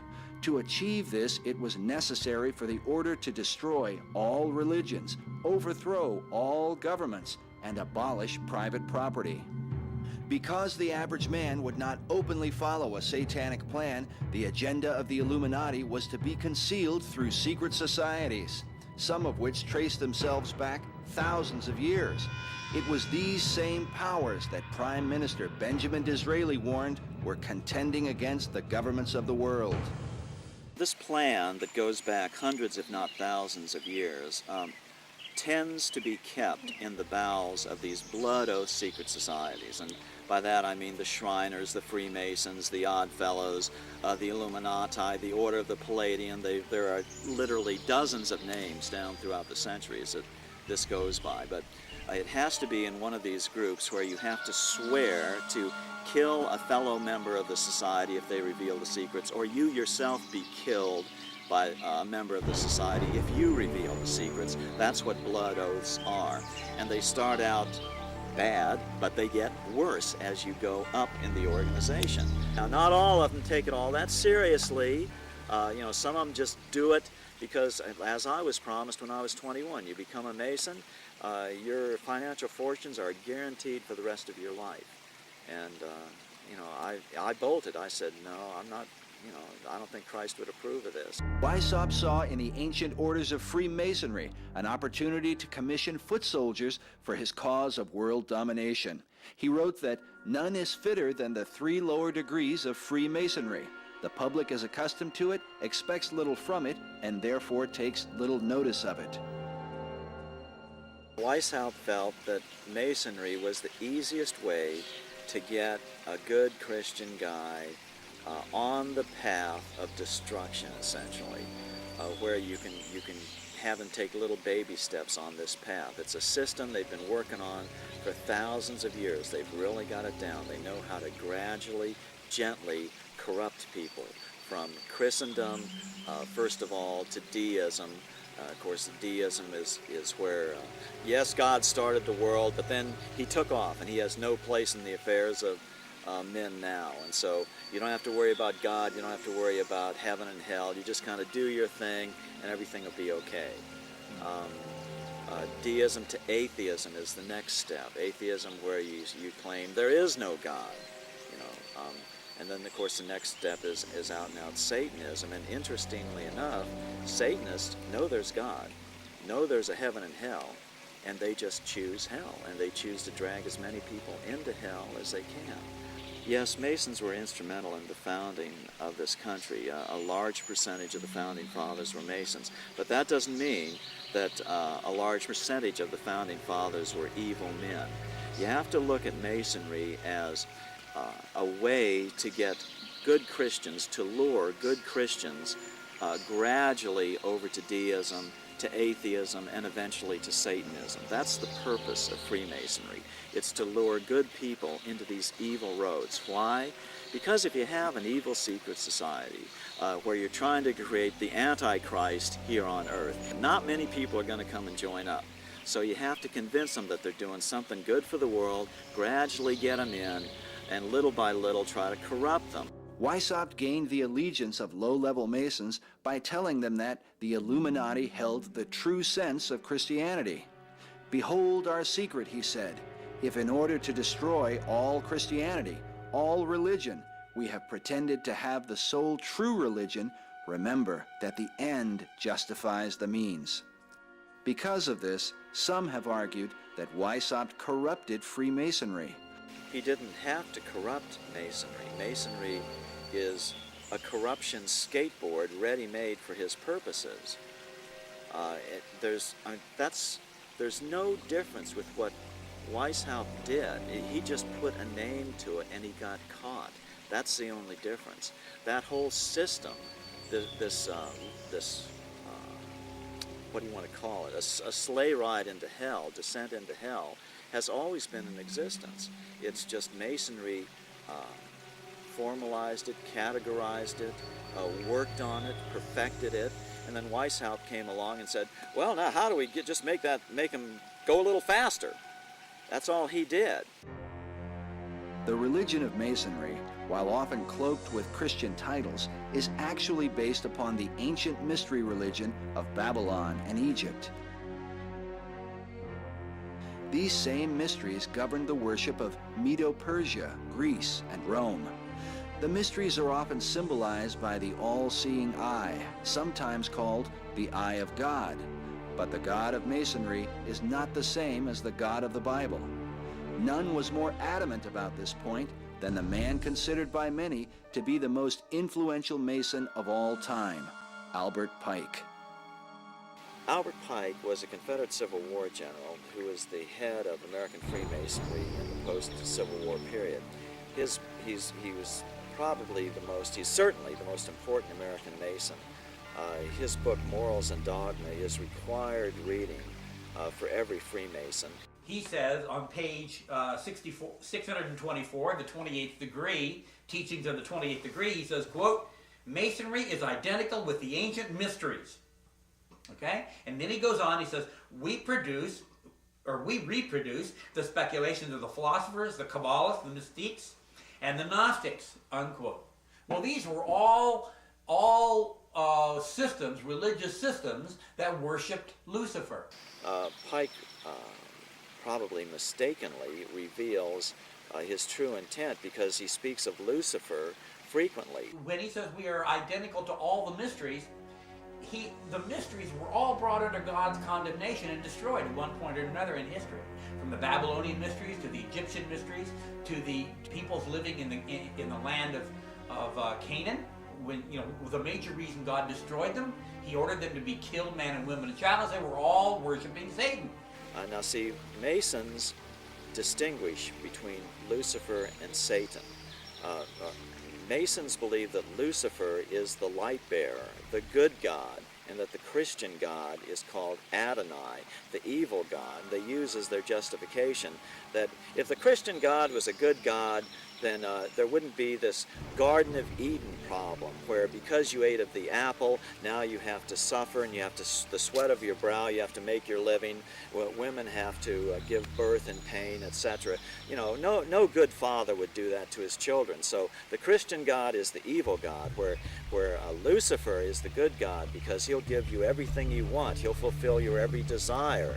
In 1908, French occult expert Copin Albancelli wrote, certain Masonic societies exist which are satanic, not in the sense that the devil comes to preside at their meetings, but in that their initiates profess the cult of Lucifer. They adore him as the true God, and they are animated by an implacable hatred against the Christian God whom they declare to be an impostor. Perhaps Albert Pike's most famous and controversial quote is this one: the true and pure philosophic religion is the belief in Lucifer, the equal of Adonai. But Lucifer, God of light, is struggling for humanity against Adonai, the God of darkness and evil.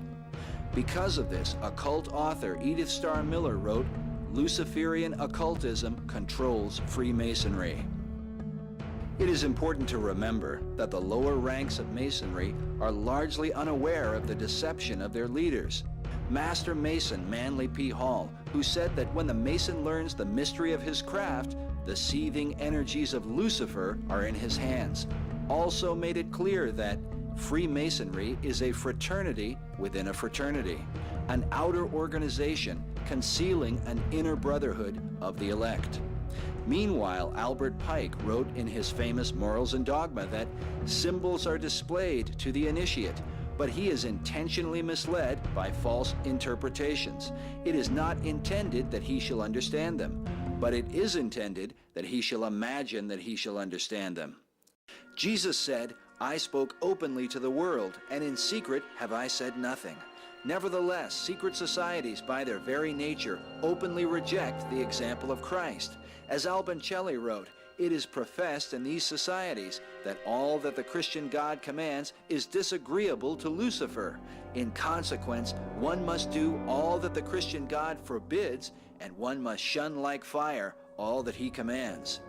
Even to gain entrance into these societies, a man must violate the commandment of God. For the Lord has said, "Make no oath at all, either by heaven or by the earth, nor shall you make an oath by your head, but let your statement be, yes, yes, or no, no. Anything more than these comes from the evil one." As we shall see, this rejection of God and his Son Jesus Christ has been the driving force behind the world revolution and the growing tide of tribulation that has afflicted mankind for more than 2 centuries. While Christ said, "I spoke openly to the world," Albert Pike declared that Masonry conceals its secrets from all except the adepts and sages, or the elect. According to the Masonic Cyclopedia, an adept is a name given to the order of the Illuminati. With their common interest in Lucifer, secrecy, and a desire for world domination, we read that after lengthy negotiations between Weishaupt and members of Masonry, an agreement was reached on December 20th, 1781, to combine the 2 orders. A conscientious Mason named the Comte de Verrou, who attended this secret meeting at the Congress of Wilhelmsbad in Germany, later warned in his biography, saying, "All this is very much more serious than you think. The conspiracy which is being woven is so well thought out that it will be impossible for the monarchy and the church to escape it." Despite the fears of the Comte de Verrou, the Word of God makes it clear that the gates of hell shall not prevail against the church. Yet we read that, according to his biographer, from that point forward, the Comte de Verrou could only speak of Freemasonry with horror. In the 1920s, historian Nesta Webster wrote of this conspiracy, saying, "It was by this terrible and formidable sect that the gigantic plan of world revolution was worked out, a program hitherto unprecedented in the history of civilization. Communistic theories had been held by isolated thinkers or groups of thinkers since the days of Plato, but no one, as far as we know, had ever yet seriously proposed to destroy everything for which civilization stands. Moreover, the plan of Illuminism has continued up to the present day." In 1784, the Illuminati were exposed by the Bavarian government, who issued an edict forbidding all secret societies. They seized documents which exposed the workings of the order and became convinced that they were planning to take over the world by way of revolution. So concerned were they issued an official document to the governments of Europe called the Original Writings of the Order of the Illuminati. Sadly, the powers of Europe did not take the warning or the Illuminati seriously. In 1790, the famed occultist and magician Cagliostro was arrested by the Inquisition in Rome. He told them that he had been initiated into the Illuminati in 1783 and was shown a book which stated that Illuminism was a conspiracy directed against thrones and altars, and that the first blows were to attain France. The first Illuminist overthrow of a nation was the French Revolution. Most of us in our world history classes were pretty much taught that the French Revolution was glorious and that the French monarchy was terrible, and so the public finally rose up and broke into the Bastille and took the guns and went out and had a revolution and kicked out the monarchs. That's what we grow up with, but that's not the fact of the matter. A group of radicals surfaced in France known as the Jacobin clubs that were organized under the direct inspiration of the Bavarian Illuminati. In 1793, Alois Hoffmann, the editor of the Vienna Journal, wrote, "I shall never cease to repeat that the French Revolution has come from Masonry and the Illuminati." The Jacobins vowed to destroy the monarchy and sought to establish what they called a new world order. The French government was the most liberal in all of Europe, was the least likely to be in need of a revolution. In 1789, an artificial shortage of grain was created by Illuminist manipulations of the grain market. This produced a famine so intense that it brought the nation to the edge of revolt. The conspirators held up the food supplies and blocked all reforms in the National Assembly to exacerbate the situation, and the populace starved. With the Jacobin propaganda, the people blamed the monarchy, King Louis XVI and his queen, Marie Antoinette. Antoinette is famous for having said, "Let them eat cake," in response to the starvation of the people. But modern researchers expose the phrase was set down earlier by philosopher Jean-Jacques Rousseau in 1766, while Marie Antoinette was only 10 years old. As one source writes, the saying was attributed to Marie Antoinette in 1789 by radical agitators who were trying to turn the populace against her. As a result of such lies and propaganda, King Louis XVI and his queen were overthrown and murdered on behalf of the revolution. King Louis seems to have been a more compassionate ruler than historians often credit him for. When the revolutionaries broke into the royal palace, his Swiss guard was slain because they were ordered not to fire upon the people. At his execution, Louis said, "I pardon those who have occasioned my death, and I pray to God that the blood you are going to shed may never be visited on France." The Bible says concerning governing authorities, there is no power but of God. The powers that be are ordained of God. Whosoever therefore resists the power, resists the ordinance of God, and they that resist shall receive to themselves damnation.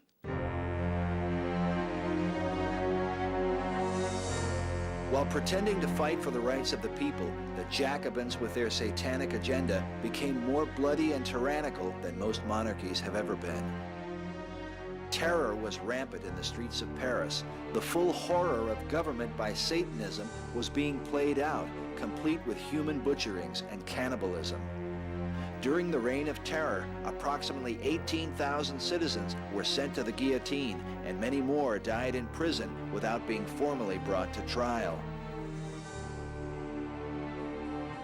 Adam Weishaupt sent his hand-picked representative into Paris, a man named Anacharsis Clootz. Clootz arrogantly claimed to be the orator of mankind and called himself the personal enemy of Jesus Christ. He then set about to remove all traces of Christianity from France. He even abolished Sunday and attempted to create his own calendar. But perhaps the most ghastly and horrific element of the French Revolution was a program that would set a pattern for wicked governments ever after. In 1793, the revolutionary leaders embarked upon a fearful new project called depopulation. They attempted to reduce the population of France, which at the time was 25 million, they decided they were going to reduce that down to 16 million. Why? Because there was high unemployment as a result of the French Revolution. So their answer to unemployment was kill about 9 million people.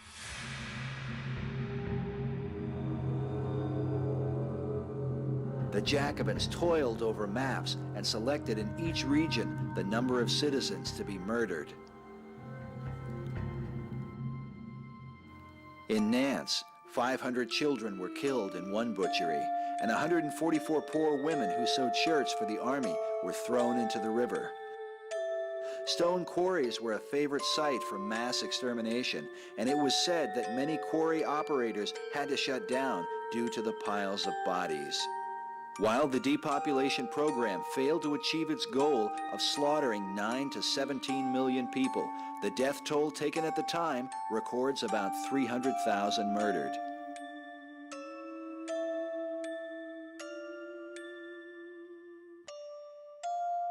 More than a century later, Adolf Hitler would refer to his Nazi movement as the exact counterpart of the French Revolution.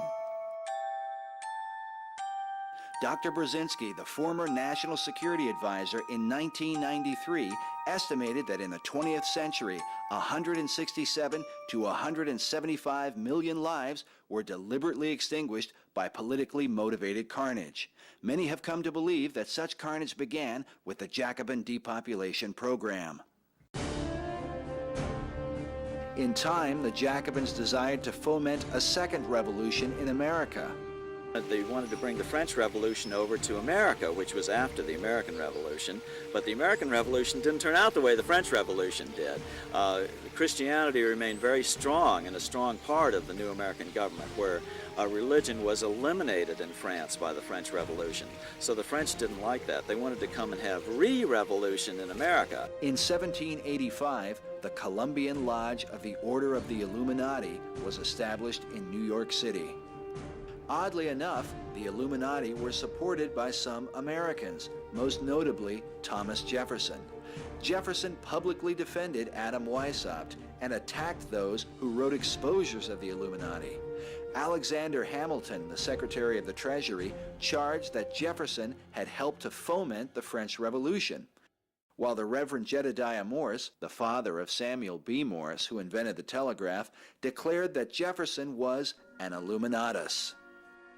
Like Weishaupt and those who began the French Revolution, Jefferson had his own contempt for the gospel of Jesus Christ and set about to write his own version of it, now known as the Jefferson Bible. In a letter to John Adams, he wrote, "In the New Testament, there is internal evidence that parts of it have proceeded from an extraordinary man, and that other parts are of the fabric of very inferior minds. It is as easy to separate those parts as to pick out diamonds from dunghills." Among those parts of the gospel that Jefferson considered to be dunghills were things like the virgin birth, the miracles of Jesus, and the resurrection of Christ, about which the Apostle Paul wrote, "If Christ be not raised, your faith is in vain." Yet all of these things were cut out of Jefferson's version of the New Testament. In the Bible, God says, "Ye shall not add unto the word which I command you, neither shall ye diminish anything from it, that ye may keep the commandments of the Lord your God, which I command you." The Bible also says, "If any man preach any other gospel, let him be accursed." Concerning the book of Revelation, Jefferson wrote, "It is between 50 and 60 years since I read it, and I then considered it merely the ravings of a maniac, no more worthy nor capable of explanation than the incoherences of our own nightly dreams." Jefferson's tombstone seems to best define his true faith, an Egyptian obelisk that he himself designed prior to his death. Like the all-seeing eye, the obelisk is a symbol of the ancient mystery religion, the same worship of Freemasonry and the Illuminati. The idea of the Illuminati, or of a plan for the overthrow of nations, was not always considered the stuff of conspiracy theorists and fanatics. It was written of by men like George Washington. So concerned was Washington over the Jacobin threat in America that he came out of retirement and again accepted the appointment of Commander-in-Chief of the Army to fight against the movement. In a letter to the Reverend W.D. Schneider in 1798, Washington wrote, "I have heard of the nefarious and dangerous plan and doctrines of the Illuminati. It was not my intention to doubt that the doctrines of the Illuminati and the principles of Jacobinism had not spread in the United States. On the contrary, no one is more fully satisfied of this fact than I am." There are many such references concerning the presence of Illuminism in America. Reportedly, Harvard's Houghton Library contains numerous sermons, pamphlets, and books denouncing Illuminism or the Illuminati during the late 1790s and early 1800s. Warnings were even preached in churches, such as this 1812 sermon by the Reverend Joseph Willard, who said, "There is sufficient evidence that a number of societies of the Illuminati have been established in this land of gospel light and civil liberty, which were first organized from the Grand Society in France. They are doubtless secretly striving to undermine all our ancient institutions, civil and sacred." In 1885, Monsignor George Dillon wrote, "Communism is but a form of the illuminated masonry of Weishaupt." The Russian Revolution, like the revolution in France, is often portrayed as the noble struggle of just men desiring to overthrow an unjust monarchy. But as with Weishaupt and his inspired French revolt, a conspiracy against God is to be found at the very heart of it. In his book, Marx and Satan, author Richard Wurmbrand exposes the truth about the man most credited with the communist idea. Marx began his life as a professing Christian, even writing a poem titled The Union of the Faithful with Christ in favor of Christianity. But by the time he finished high school, somehow his heart had turned. In another poem he wrote, "I wish to avenge myself against the one who rules above." In a poem titled Pale Maiden, Marx wrote, "Thus heaven I forfeited, I know it full well, my soul once true to God is chosen for hell." But Marx was not alone in his thoughts of damnation. He surrounded himself with like-minded fellows at the Internationale, a working man's association with a secret agenda. French historian E. Freiberg wrote, "The Internationale everywhere found support in Freemasonry," while author William T. Still writes that the Internationale can hardly be viewed as anything but Illuminized Masonry in a new disguise. Among Marx's comrades were men like Mikhail Bakunin, who wrote, "The evil one is the satanic revolt against divine authority. Satan, the eternal rebel, the first free thinker and the emancipator of worlds." Then there was Pierre-Joseph Proudhon, who wrote, "Come, Satan, slandered by small and by kings. God is stupidity and cowardice. God is hypocrisy and falsehood. God is evil." Or Heinrich Heine, called the intimate friend of Marx, who wrote, "I called the devil and he came. His face with wonder I must scan. He is not ugly, he is not lame. He is a delightful, charming man." Wurmbrand writes that Marx and his comrades, while anti-God, were not atheists as present-day Marxists claim to be. That is, while they openly denounced and reviled God, they hated a God in whom they believed. When the revolution broke out in Paris in 1871, the Communard Florins declared, "Our enemy is God. Hatred of God is the beginning of wisdom." Marx greatly praised the Communards, who openly proclaimed this aim. Such was the thinking of the men whose influence would change the world through communism. As Nesta Webster wrote, the Internationale became simply an engine of warfare against civilization. Just as the Jacobin Club had openly executed the hidden plan of the Illuminati, the Internationale, holding within it the same terrible secrets, carried on the work of world revolution. This revolution would next enter into Russia to overthrow Tsar Nicholas II and his family, who were brutally murdered on July 17, 1918. As with the French Revolution, the powers that took over were far more bloodthirsty and cruel than any monarch in Russia's history. The two chief instruments, Lenin and Trotsky, inspired a civil war that cost 28 million Russian lives. When Joseph Stalin inherited Lenin's legacy, he would be called the most dictatorial and murderous tyrant the world had ever known. His own daughter said of him, quote, "A terrible demon had taken possession of my father's soul." It is now estimated by Soviet sources that Stalin's reign of terror killed 40 million Russians, a far greater death toll than what is so often attributed to Adolf Hitler. Sources claim that Europeans and Americans financed Lenin and Trotsky in their attempts to foment a revolution in Russia. Many have seen in this a global conspiracy. Among them was a young Winston Churchill, who made this statement where he tied it all together in a London newspaper in 1920. He said, "From the days of Spartacus Weishaupt to those of Karl Marx to those of Trotsky, this worldwide conspiracy for the overthrow of civilization has been steadily growing. It played a definitely recognizable role in the tragedy of the French Revolution. It has been the mainspring of every subversive movement during the 19th century. And now, at last, this band of extraordinary personalities from the underworld of the great cities of Europe and America have gripped the Russian people by the hair of their heads and have become practically the undisputed masters of that enormous empire."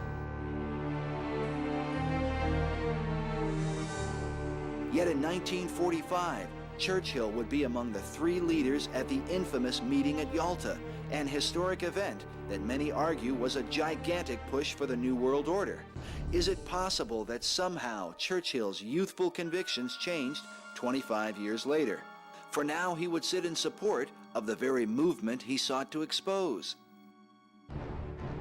The Soviet Union, under the bloody leadership of Joseph Stalin, was given power over half of Europe, a decision that would later lead to the murder of countless millions.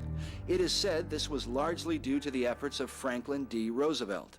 FDR was also responsible for putting the Masonic seal on the back of the U.S. dollar bill, with the all-seeing eye and the words Novus Ordo Seclorum, translated by many researchers as the New World Order. The Reverend Jim Shaw, a former 33rd degree Mason who left the order and wrote his book titled The Deadly Deception, was interviewed by a reporter in 1989.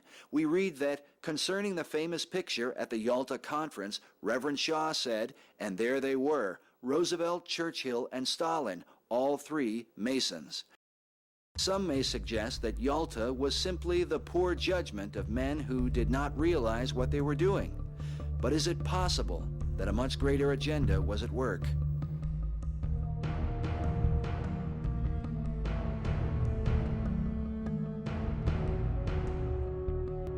In 1830, Adam Weishaupt died at the age of 82.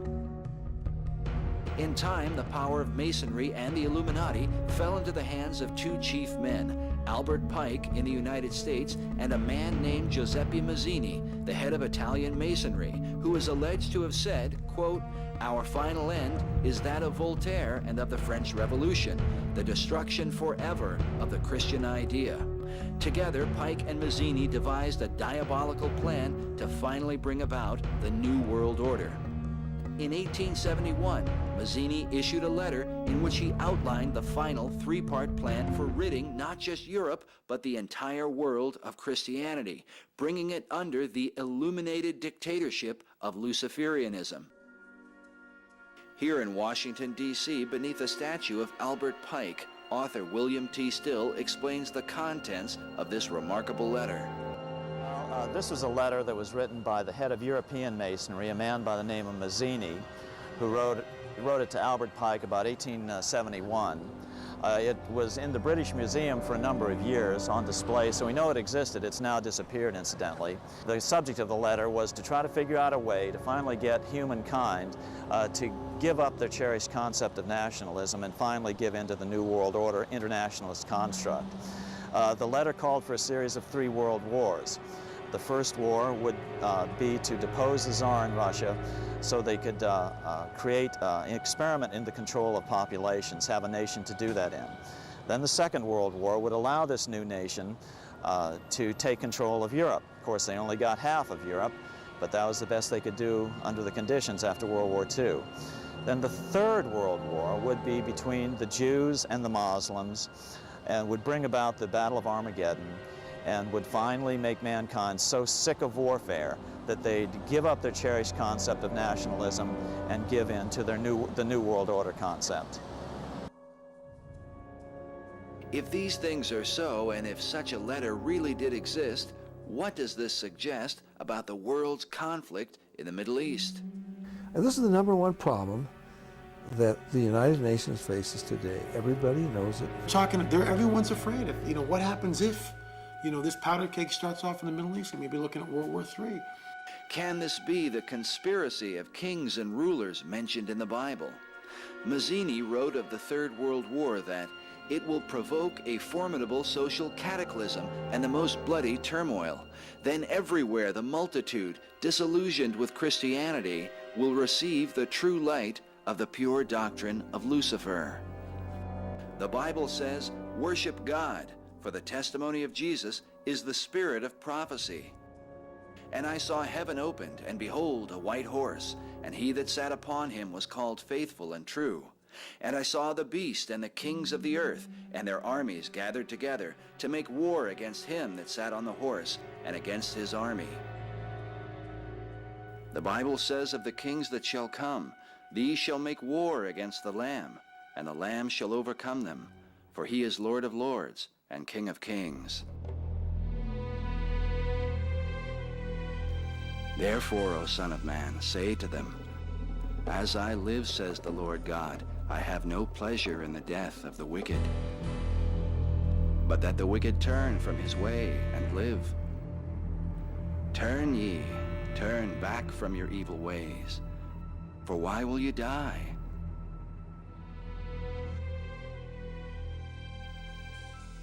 Behold, he comes with clouds, and every eye shall see him, and they also who pierced him, and all kindreds of the earth shall wail because of him.